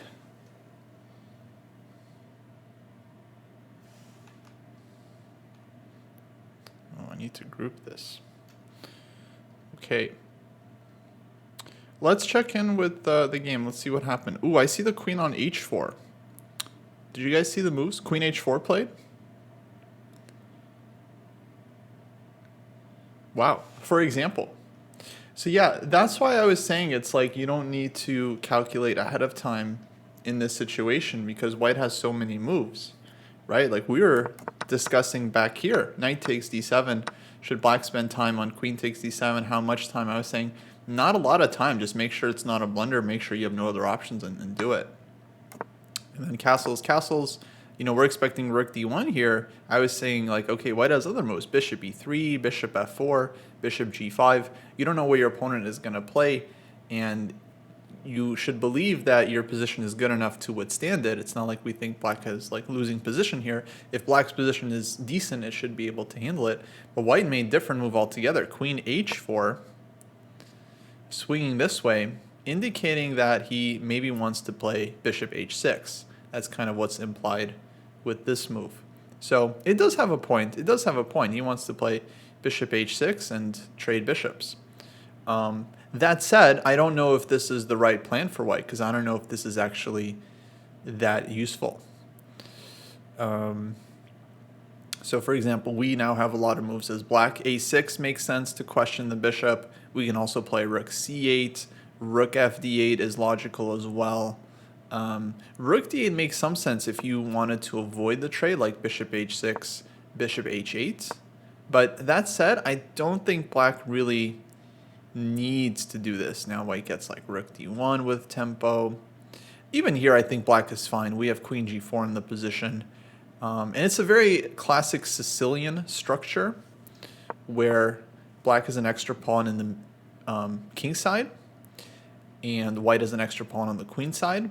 And this gives black an open c file to work with. So this rook on c8, generally very active in these positions, always putting pressure, looking to sack, somehow get to c4. Imagine we got like rook c8, knight e5, rook c4, you know, be very, very active. So a lot of moves here for black could be played. And I would not personally be super worried about trading off the bishops. The big question, of course, is like how to keep winning chances alive. Because I think there's a lot of ways for black to keep an equal game. But of course, since we're playing down, it's an open tournament, you know, we're trying to win. It's not enough to just get an equal position. So with that in mind, maybe there are moves that are put a little bit more pressure on the opponent. ELO ratings for the players. Alex is sitting, I believe, at 1859. Her opponent is 1413. But again, typical disclaimer, we are in a post-pandemic era. You know, we don't know who's been grinding hard on Chessable, solving tactics, working hard OTB, you know, practicing, training day in, day out. Well, we do know some players that did that because now their ratings are increasing. So we do know that there were some that did that. But yeah, I would say in general, the ratings these days rarely tell the full story. That's okay, Felix. No, you guys are. I would love for people to suggest moves. I mean, that's what we're doing here. We're watching the game live. We're sweating Alex's position, hoping she does well. we're not using the engine, neither are the players, right? They're just looking at it with their own human eyes and trying to do their best. And I think looking at it with the human eyes is the best way to really get inside what they're thinking. Cardi Tank, you like queen d4 here? Yeah, this is logical. Looking to force the endgame. I don't know how much Alex likes the endgame. I have a feeling that she's not like a huge endgame player. Some players, they feel very comfortable in the endgame. Like Jesse, Grandmaster Jesse. He has no problems offering endgames with white, with black. If he thinks it's equal, he thinks he's slightly better, he just goes for the endgame, and just plays it, just plays it. I mean, that's totally... a lot of... Carlsen does that as well in many positions. He just trades queens, goes for the endgame, it's equal, and then outplays them. Other players, I would put myself in this category. We generally don't go for the endgame unless there's a specific reason, right? Like we're getting attacked, we have extra material. If the endgame looks particularly good, then of course for me it's like, all right, I want to go. If the endgame looks good, I want to play the endgame, right? Compared to the middle game. But if I have a situation where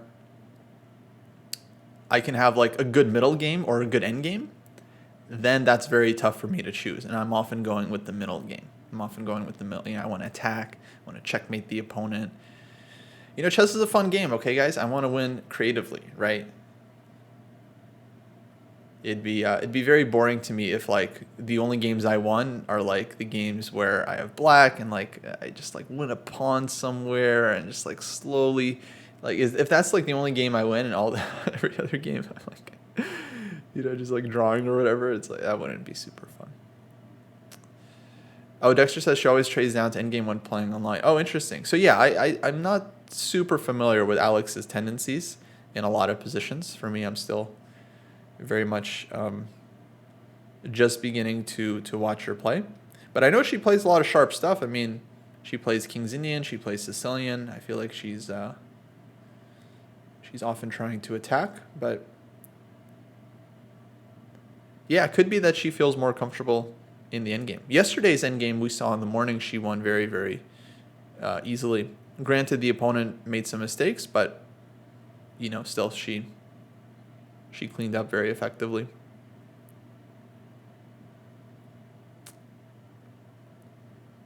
Vartan makes move one with the endgame in mind because they never studied openings. That's fine. I mean, there are some players like that. Ulf Anderson, a big endgame player, he would go for the endgame right out of the opening and win a lot of games. There's different ways to play chess, guys. It's not like there's only one correct style and you have to play that style. And if you choose one style, then that's the only style you can play for the rest of your life. You can switch it up. I definitely used to be much more positional player myself. Maybe I would still kind of call myself that, but then I started playing like King's Indian, Sicilian, a lot of sharper openings. I started attacking more. Definitely willing to play more dynamically. Yeah, in general, I think players should be very careful between having a style and having a bias, right? Like you might say it's a style, but actually what you're doing, what some players do, is like they avoid all tactics in the position, right? And they always play it safe. They never take risk. They never sacrifice a pawn. There are going to be many cases when like sacrificing a pawn is quite strong.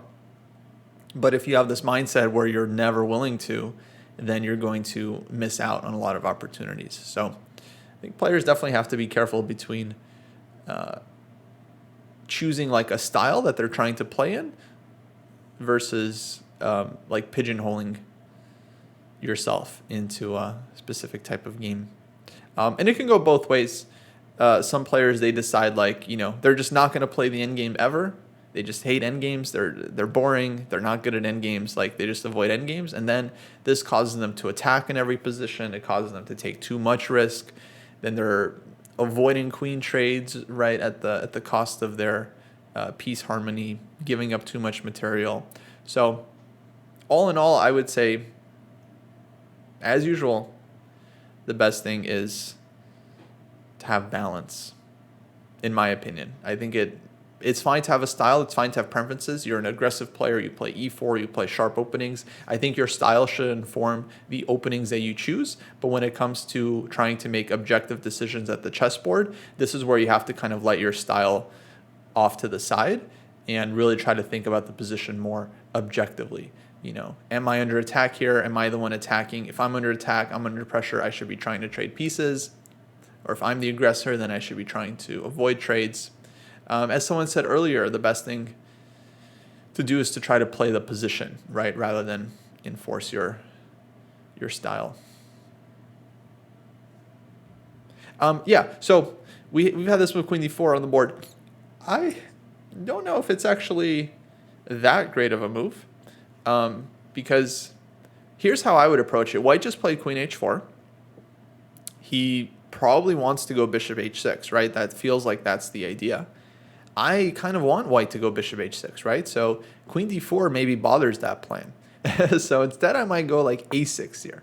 Like a6, challenge the bishop, maybe white takes, queen takes, and then if he wants to go bishop h6, I'm happy with that. I don't think white's queen is going to be super active here. I'll go something like this, rook d8, rook c8, b5.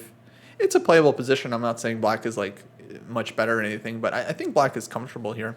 I don't see us getting mated, and I see our counterplay. So this is kind of what I would be thinking about here, how to encourage white to play bishop h6 rather than discourage.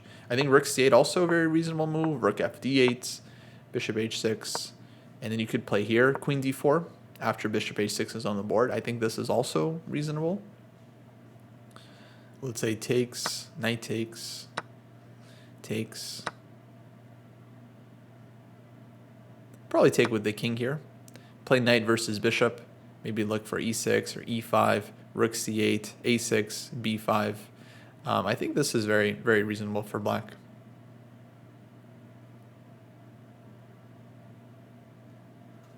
Yeah. So looks like she's reaching. She made rook f d8. That's good. She spent some time on this move for sure. Not a ton of time, which is good. She's now down to 35 minutes. Okay, but he's at 49 minutes. So this is the clock update, folks. Very important. Clock update. 49 minutes for white. It's his turn. It looks like 35 minutes for Alex. So I definitely would have liked to see that move a little bit sooner, a little bit faster. But it's good that she's not too far down on the clock. She's actually pretty close. Like 10, 12 minutes is not that much of a difference, I would say, in classical. Because like one or two moves and she could easily catch up. And also the position is quiet enough that there's not a ton of tactics here. But what always happens when the clocks run down, players get nervous. They start miscalculating. They start hallucinating. They start playing badly. You know, it happens to everyone, right? So that's why it's like the clock is very important, not to let yourself run too low. Can we see engine bar?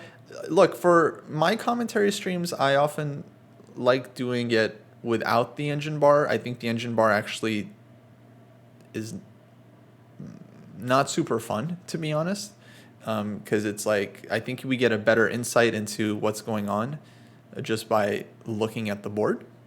Because the players, they don't have the eval bar, they don't have the engine, they don't have any help, right? It's just them, right? So if you want to get a sense of what it's actually like for the player, this is it. This is it. You just have a bar.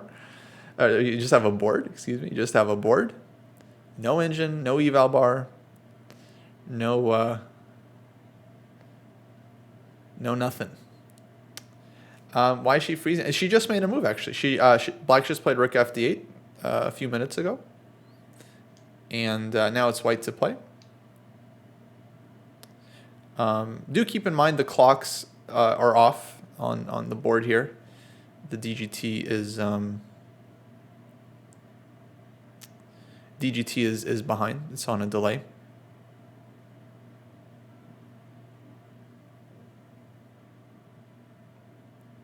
Her opponent really let her off the hook, though. I mean, that's possible. You're talking about the opening, right? Like, he could have grabbed this pawn in the opening. That's true. But yeah, that happens. That's chess. A lot of times people don't make the most critical moves in the opening because if you don't know something is the best move, you're not sure. You're sitting there like, oh, should I take this pawn? Maybe there's some trick. Yeah, it's very easy to talk yourself out of it. I wouldn't say he let her off the hook. I mean, White was never actually... he never actually took the pawn. White was never like better on the board. The engine can calculate something and show you like, okay, I can take the pawn and hold on to it. But in terms of like the board situation, I don't think White was ever actually better. He just kind of like misplayed the opening. It seems like he could have played the opening better. So Rook FD8 is the last move. And now he spent a lot of time on Queen H4. Like before Queen H4, I think White had like over an hour on the clock. So he really tanked. And I think Bishop H6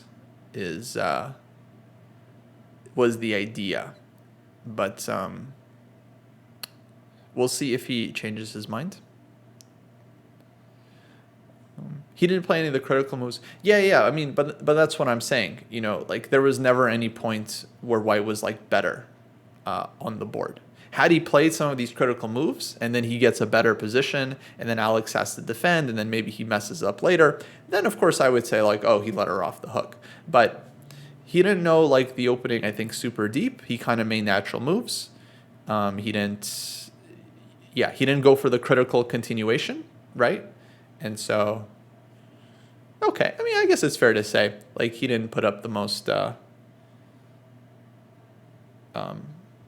challenging resistance, like, or not resistance, but he didn't put up the most like ambitious opening, right? But okay, I mean, can't know everything, right? I think Alex made some move that was out of book, and that was it. They're just on their own. Looks like Bishop G5 played, so not Bishop H6. Instead goes Bishop G5. And normal looking move. Doesn't come with a huge threat, right? We're of course not worried about the trade. So I think Black can continue maybe A6, maybe Rook C8. A lot of useful moves here. Now Queen G4, this does blunder a piece. Because of takes. And our queen is lost. So that would not be good. Oh, shoot. All right, let's get back to the... This is the DGT board, so we've had a couple moves. So we've had Rook D8, Bishop G5. Yeah. Opening was Sicilian with early. We can actually play through it briefly. With early D4 and Queen D4, and it was this variation. So we were analyzing earlier. White could have won a pawn on C6. We were thinking this is, probably the way to go. Instead White went for knight takes D7. Castles, Queen H4, Rook FD8, Bishop G5. And but this often happens, neither player plays the opening correctly or perfectly, let's say. I think they played the opening fine, but no one played it perfectly. They get some position, and now it's going to be a nice chess game. Yeah, definitely went for that bishop pair. Good question. So White has the bishop pair. What does Black have? Well, Black has extra pawn in the center. Don't go E6. I'm just highlighting. Semi-open C-file. And I would say that Black has the best minor piece on the board. Bishop on G7.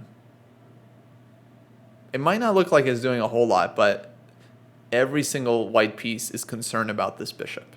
Except for this guy.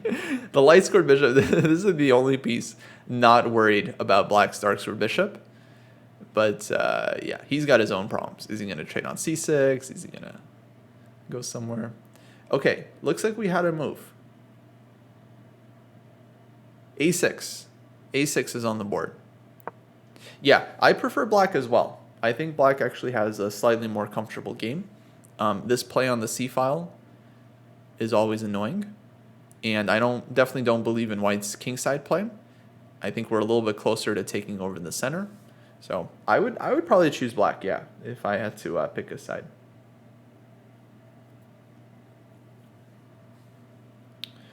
There was a question, did she get consent to set up a camera on their game? How does this work? Does she have to get his consent to record him? I don't know the legality of stuff. This is in Spain. You know, in US, we have our own laws.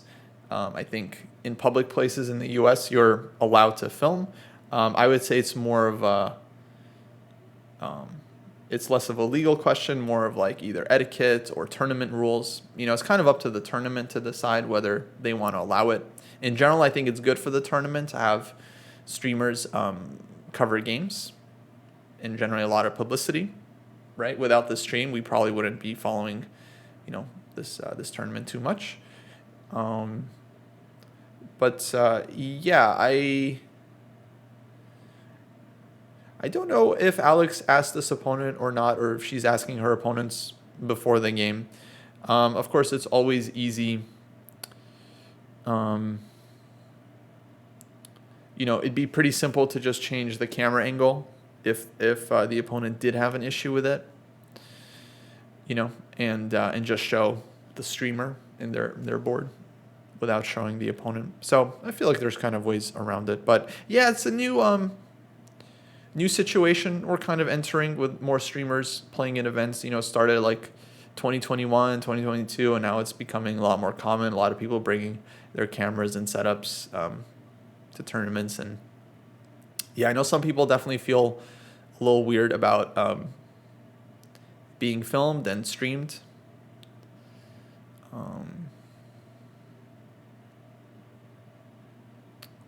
Yeah, because sometimes you get like rude comments. like I see in Alex's chat, someone's being a little bit rude to the opponent. I think we definitely shouldn't do that because that's just like not nice. Oh, Thor says one of Dina's opponents didn't want to be filmed, so they just pointed the camera at the board and Dina. So yeah, I feel like that's a very reasonable solution. I definitely sympathize with people that don't want to be on stream. Like, you know, you have hundreds, potentially thousands of people watching you, making comments. You're under a little bit more pressure for your game. So, you know, for me, okay, I wouldn't mind. You know, I'm used to it at this point, but I can definitely see amateur player like doesn't want to be on a stream. They're not into it. A lot of people seem to be totally fine and happy to do it. They like chess. They watch the stream even. You know, they're happy to be on it. But some people don't want to, and I think that's totally reasonable.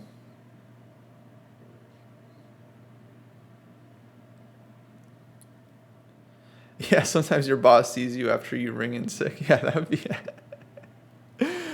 Imagine you call it sick, you know, you're going to go play this tournament. No one's going to find out. They're not going to look up their FIDE. Then all of a sudden you're on stream. Your boss is an AlexandraChess fan. Like, hey, Eduardo, weren't you supposed to be sick today? What's this, dude? Yeah, hilarious. Yeah, we got Anamaya on the next board. I was definitely nervous my first time playing like on a DGT board, you know, and I definitely had to get used to it. My first time playing with a demo board, my first time playing like board one of a tournament, you know, so a lot of stuff takes getting used to. There's the fear of cheating. Yeah, I mean, I don't think there should be any fear of cheating for our situation. Like, there's no way for me to communicate to Alex, you know. If there was, she'd be playing faster. Hey, Alex, play faster. Hurry up. Yeah, there's no way for me to, you know, suggest moves. But yeah, I know it's a weird time. People are very paranoid about the cheating, and so it is reasonable to kind of think about that. I mean, I'm not immune to it either. You know, like if I'm playing an opponent and they do anything even like remotely suspicious, or they play a move that like I didn't expect, but it turns out to be like a strong move, there's always something, yeah, like in the back of my mind, just because of the times we're in now, where I'm like, oh, what's going on here? Especially like online, you know, as soon as someone plays like a good move online that I didn't expect, I'm like, oh, here we go again. You know, it's just the times that we're living in.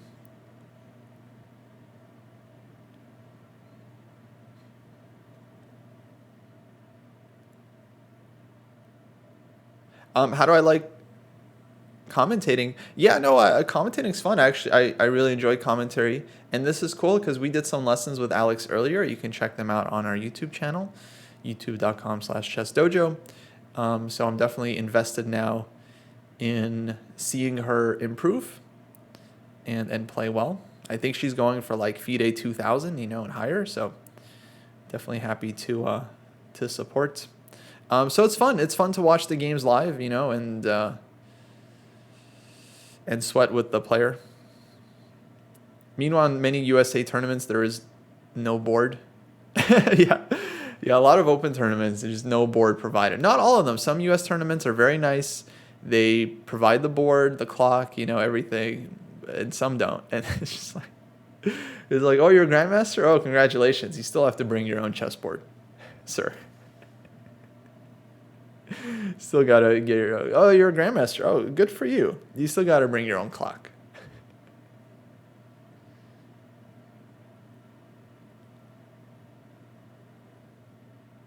Hey, Road to GM. Playing your first tournament on Thursday. 20 plus 5. Any tips? Yeah, practice. Practice. Do you have a board? Physical board? Get it out. Do you have a clock? Get it out. If you don't have a clock, there's an app you can use. They're free app, Chess Clock. And then you can set it to any time control.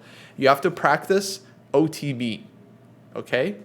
You're asking for advice. This is the advice. You have to practice the thing that you're going to do at your tournament. You're going to play OTB, 20 plus 5. Practice that exactly. We're not going to go into the practice rant. We had a lot of fun yesterday with that. We're not going to go into it, but just practice, all right? Play some OTB chess. OTB chess. You see like what they're doing? That's you. That's you this week, okay? Doing this. Moving the pieces, hitting the clock. This is the most important thing. This is the most important thing. Yeah, everyone that like plays a lot online and then plays OTB, they all say like, oh, I wasn't used to it. Yeah, of course. It's just a different experience, right? It's like you have the 2D board, you have the 3D board, right? You guys see this big 2D board? You can calculate stuff? Great. Now try to calculate stuff on the 3D board, right? Look at the video, right? Try to calculate some lines. It's very different. It's very, very different. So definitely try to practice.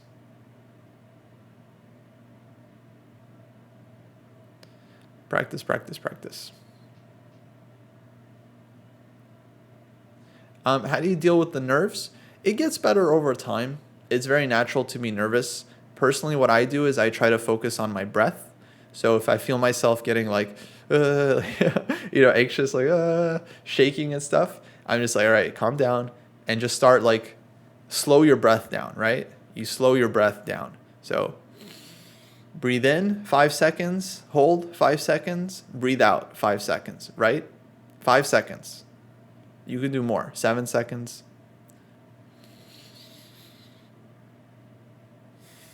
Right? So just breathe in, breathe out. You do that a couple times, you'll feel much better. Also remember that it's very natural to be nervous, and little butterflies in your stomach is no big deal. It can actually help you be a little bit more cautious and play a little safer during the chess game. So definitely being nervous is not the end of the world. Yeah, white is really spending a lot of time here after a6. My instinct would be not to trade the bishop. I would keep the bishop. I don't think white should trade and give black this activity. I would maybe just drop back. Bishop a4. Maybe b5, bishop b3. And okay, I think black is still doing fine, knight d4. But okay, this is probably what I would do as white. Might depend on who I'm playing as well. If I'm playing a high-rated player, maybe I'm trading, simplifying. If I'm playing a low-rated player, keeping keeping more pieces on the board. Last question: do you think it's worth it to bring a notebook to write the moves down, or try to focus on the game?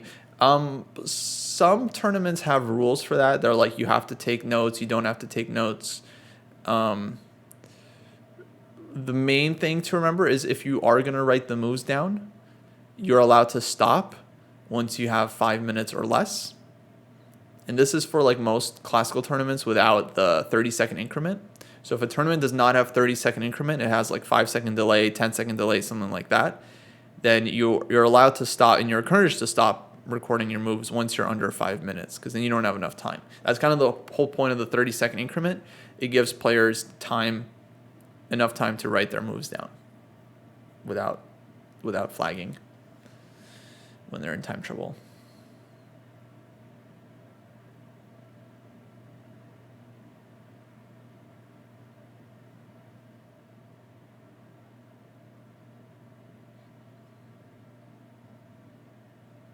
But yeah, most players, they don't record the moves in Blitz and Rapid because it's too fast. You don't have a lot of time, which I think is reasonable. Yeah, absolutely. Well, no, Ding Liren was playing. The top players, they always play with 30-second increment, so they are required to write their moves down. It's just not every tournament has 30-second increment as the time control. So a lot of USCF tournaments are like game 60 plus 5, game 45 plus 0, 30 plus 10. So it's only for the tournaments with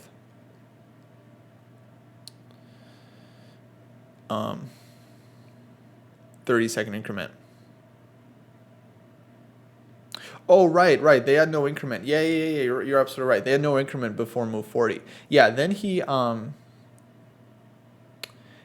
wasn't required to. But the thing is, it's kind of awkward. This is the thing with like score sheets and DGT. Everything is like outdated and doesn't work together. So the thing is, like, you get extra time after move 40, right? But if you stop recording your moves because you're under 5 minutes, then you don't know what move it is. And then you don't know when you can slow down again, right? Because the way it works is you start with, let's say, 90 minutes on your clock. Once the clock runs to 0, then you get 30 minutes. Or once you make your 40th move, 30 minutes are added, right? But it's not always automatic. A lot of times what happens is you just have to let your clock run out, and then you'll get another 30 minutes.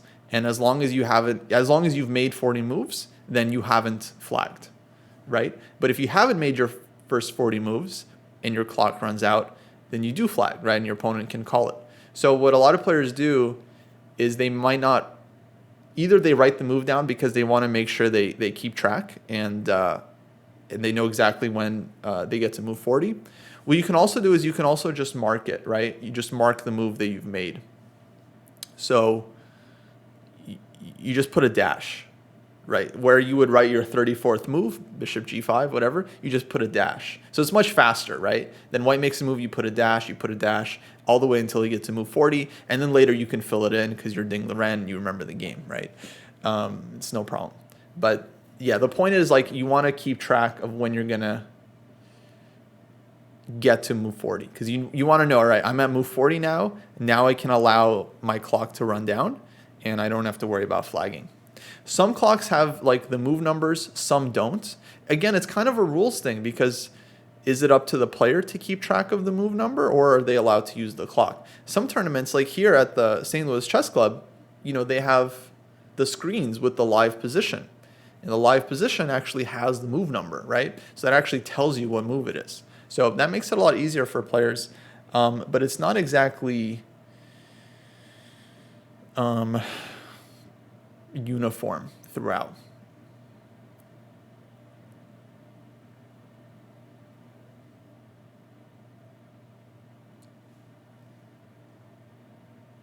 But yeah, there's some questions about what are you allowed to write on the score sheet.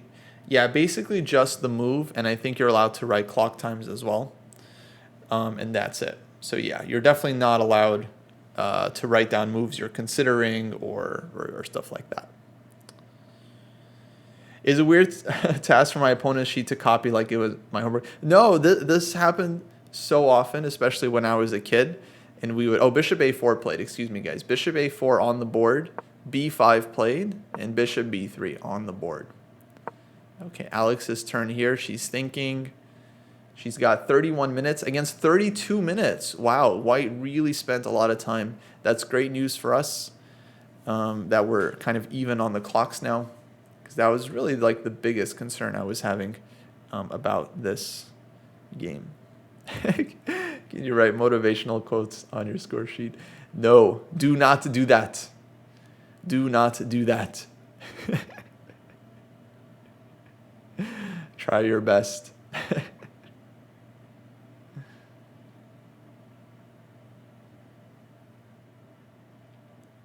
Yeah, so in general, you're not allowed to write anything down because it's considered taking notes.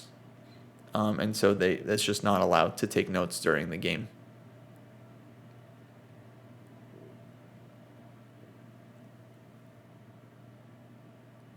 Yeah. I don't know what the philosophy behind that is exactly, like why you're not allowed to take notes. But that is the rule. You're just not allowed to write anything other than the move times. But yeah, as I was saying, when I was a kid, we had these junior tournaments. It would happen almost every game. Like either I would mess up the notation or my opponent messes up the notation, and then one of us is like, "Oh, can I borrow your score sheet?" You know, it happens all the time. Okay, knight d4 played. Good move. This was kind of my first instinct move. I like this one. Hitting the bishop, also maybe threatening knight f5 to challenge the queen. So I like it. It does allow White to pin it with a rook to d1.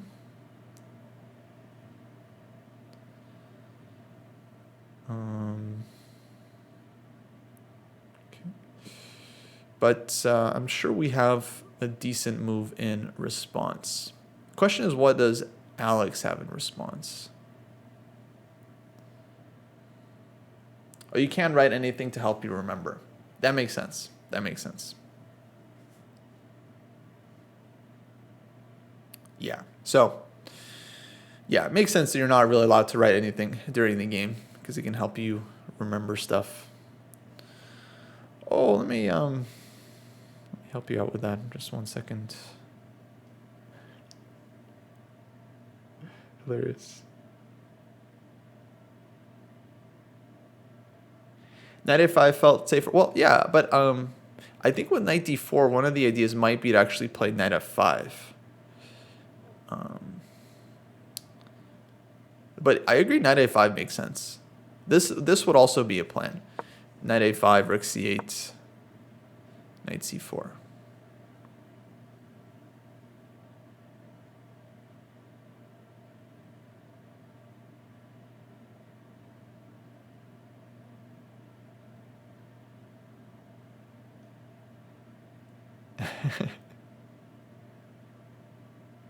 Yeah, Jesse, if you're ready for the if you're ready to graduate, I should be able to log off of Dojo's channel. And then if you guys on Dojo want to keep following the game, I'll keep streaming on Alex's channel here. But yeah, Jesse, you just let me know when you're ready, and I should be able to hop off. We'll see. We'll see how Restream works. I hope it's just like a toggle. We'll see.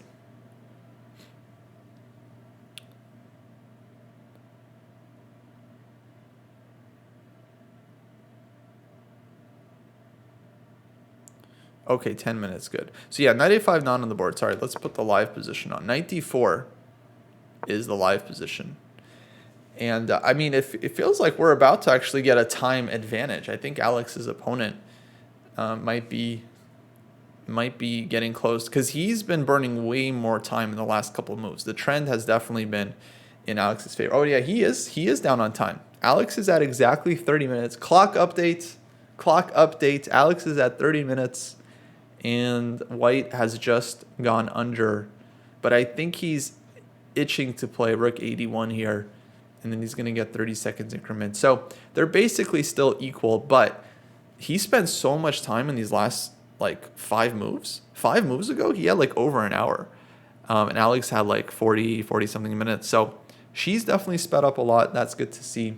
He slowed down, which is also encouraging because that indicates that, you know, he might get into time pressure soon and we might be able to induce a blunder.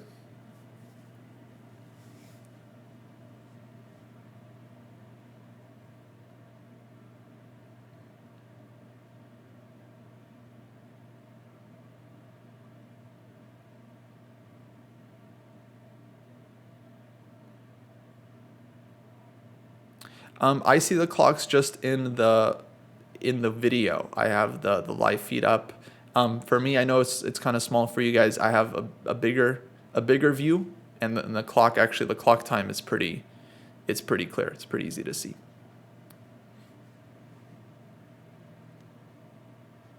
Got any tips for 900 ELO? Yeah, dude, just practice. Play slower games.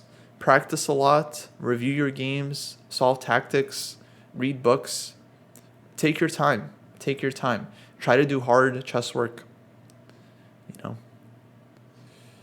the tough stuff. Not easy stuff like blitz, bullet.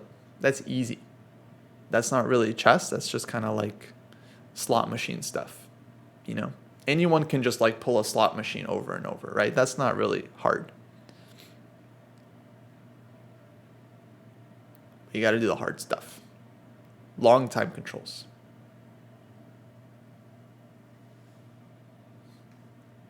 Yeah, I don't think writing annotations is like considered cheating.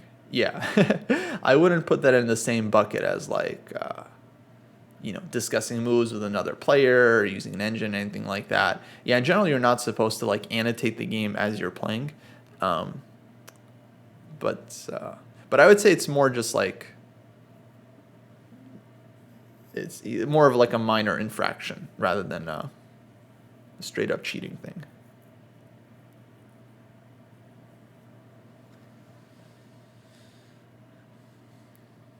I think I remember Greg Shahadi had some funny story he was saying about he was playing someone and his opponent was like he would make a move and then his opponent would write the move down and then annotate it as he play. Like he makes a move knight d4 and then his opponent writes the move knight d4 and puts a question mark.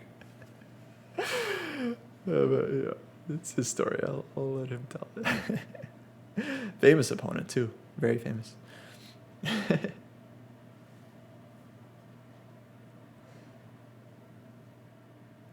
Yeah, full-time job, 3 kids. Definitely hard to schedule long time control games. I understand. Well, that's why most people here, you know, like they're at the tournament, right? You show up for a weekend or a week, you play games. It's like, yeah, you're away from your job, away from your kids. Very, very hard to play online while all this stuff is going on, of course. But yeah, I think playing in the morning, having a dedicated time, it's very important. What happens after rook d1? Yeah, I'm really confused, actually. I feel like rook 81 is quite a logical move. For white, I would expect this to be played. And then I'm wondering what Alex has in mind against this one. Oh, she's got the trick. Man, so tricky. So tricky, Alex. She wants knight e2 check, guys, I think. I don't know. There's still king h1 here. But maybe this is what she wants? Devious. And look at her. She's like thinking, oh, what am I going to do against rook 81? She's trapping him. Because this would be extra exchange. But yeah, king h1 could be a problem. So I don't know if this actually works. I don't know if this actually works for black. It could be a blunder. It could be a straight blunder, actually, because you hang your knight, And then, okay, I guess you could go back knight d4, and the knight's defended. But then why did we do this? Why did we just spend this tempo?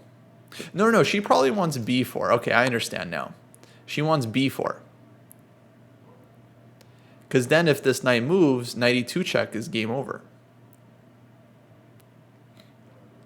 So I think b4 is the idea. Okay, I'm glad we're actually talking about the game now. Yeah, very, very tricky. And that's probably why White's spending time as well. Because I think he's noticed this and doesn't want to allow it. So I think b4 is the point. Then if the knight moves, we do have knight e2 check and takes. Well, maybe queen a7. I mean, that would be a safe move, right? But why would we look at queen a7? b4 might be winning material. So what's this maybe queen a7? Why would we even look at this? If this move like wins the piece. So I don't like this kind of,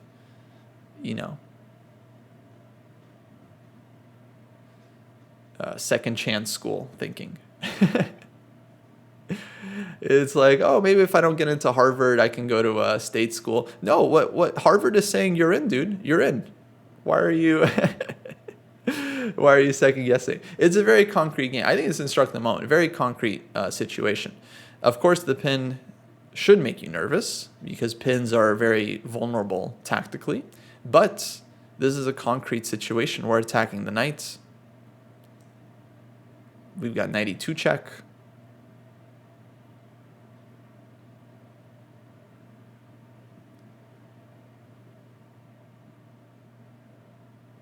So this seems really nice. Maybe White can try king h1 with the idea of takes, like this, win back the piece. But I think Black should be fine here. Number one, we can give the piece back and no big deal. But I think knight f5 would be playable. Hitting the queen, hitting the rook, and then rook takes d7. We'd get this, knight takes h4. White can win the piece back. But then pawns are kind of weak. Well, it is an extra pawn for White, so I don't know how much this is. How about b4, knight d5? Yeah, let's see. Knight d5. Black takes. But what to do after takes? I think this is a problem for White.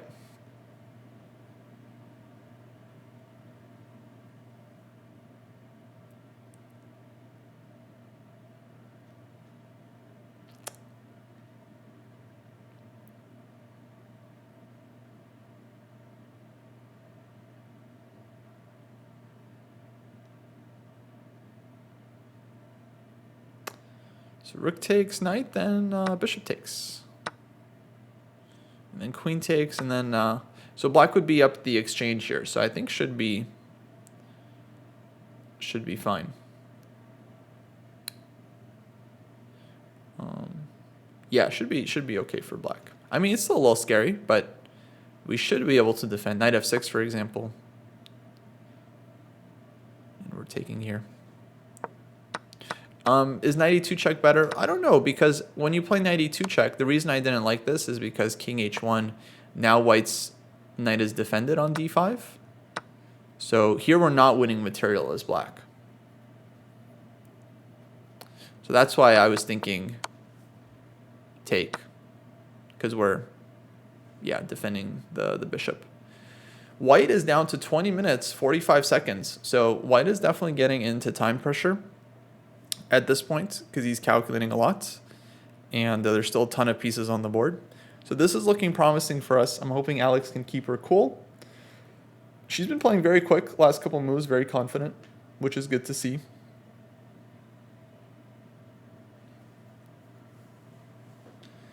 So I'm hoping the trend continues and she can pick up a second W. Hey, Oscar, good to see you. Shout out to Oscar. Yeah, rook FD1 also possible. This is the live position. White's thinking about it here. I think he's 100% calculating this stuff with rook D1, B4, because it looks quite scary. Maybe he'll end up playing king H1 or something prophylactic. Rook FD1 is also possible, but I would again start with B4 here. And yeah, I don't see what white does. I don't see... I guess here knight A4, knight E2 check, king F1, right? Okay. It's not mate. It's not mate. Yeah, maybe rook FD1 is a better try. Yeah.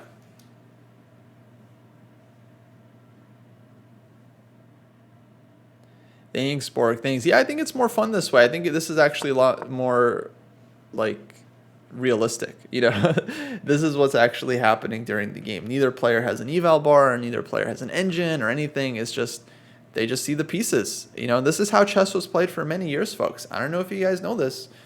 Computers weren't always around. Twitch wasn't always around.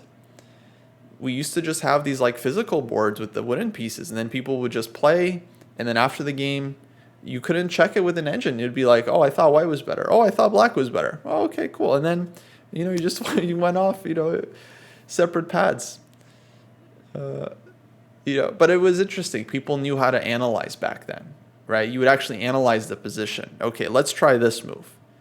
And this looks like this wins. Can I play this? Oh, but I have this defense. No, but then this wins. It's like, oh, okay, well, let's try this move. Let's try this move, you know? And just by doing this analysis, players got really, really good at doing this analysis during the game, right? And so it's like computers, it's kind of, it's a question, you know, definitely a very open question. They certainly help in some respects, but they also can be very limiting. You know, if we're relying on the computer too much, so we forget how to think for ourselves, and then we're not able to play chess. White is down to under 18 minutes. He just crossed under 18. Huge think. I would say this has probably been his biggest mistake in the game, is just spending too much time on these moves. I, of course, understand he's calculating, he's thinking, but the problem is 3 or 4 moves from now, the position's still going to be very complicated, and then he's going to have no time. Right, so he's spending way too much time now. He's not going to leave himself with enough time later. That's going to be the problem. I understand it's not easy, but unfortunately, chess is a difficult game. Okay, guys, if you're on the Dojo channel, Jesse's coming on. He's going to be doing the weekly graduate show, where he highlights members of our Dojo training program that have gone up in rating, looking at some of their annotated games, at their progress, their training plan. Those shows are always super interesting. So if you're on Dojo's channel, I'm going to be logging off the channel. I'm going to stay on Alexandra's channel, twitch.tv/AlexandraChess, and we'll watch the rest of her game. Maybe talk to Alex a little bit after she's done. So pop over there if you want to keep watching this stream. I'll give Alexandra a shout out so you guys have an easy way to get over there. And okay, I'm going to try to end the stream on Dojo's side, and then Jesse's going to come on for a graduate. So stay tuned for that. All right, let's see if this works. I'm on Restream, so I don't know. I'm going to try to just end Dojo's stream without ending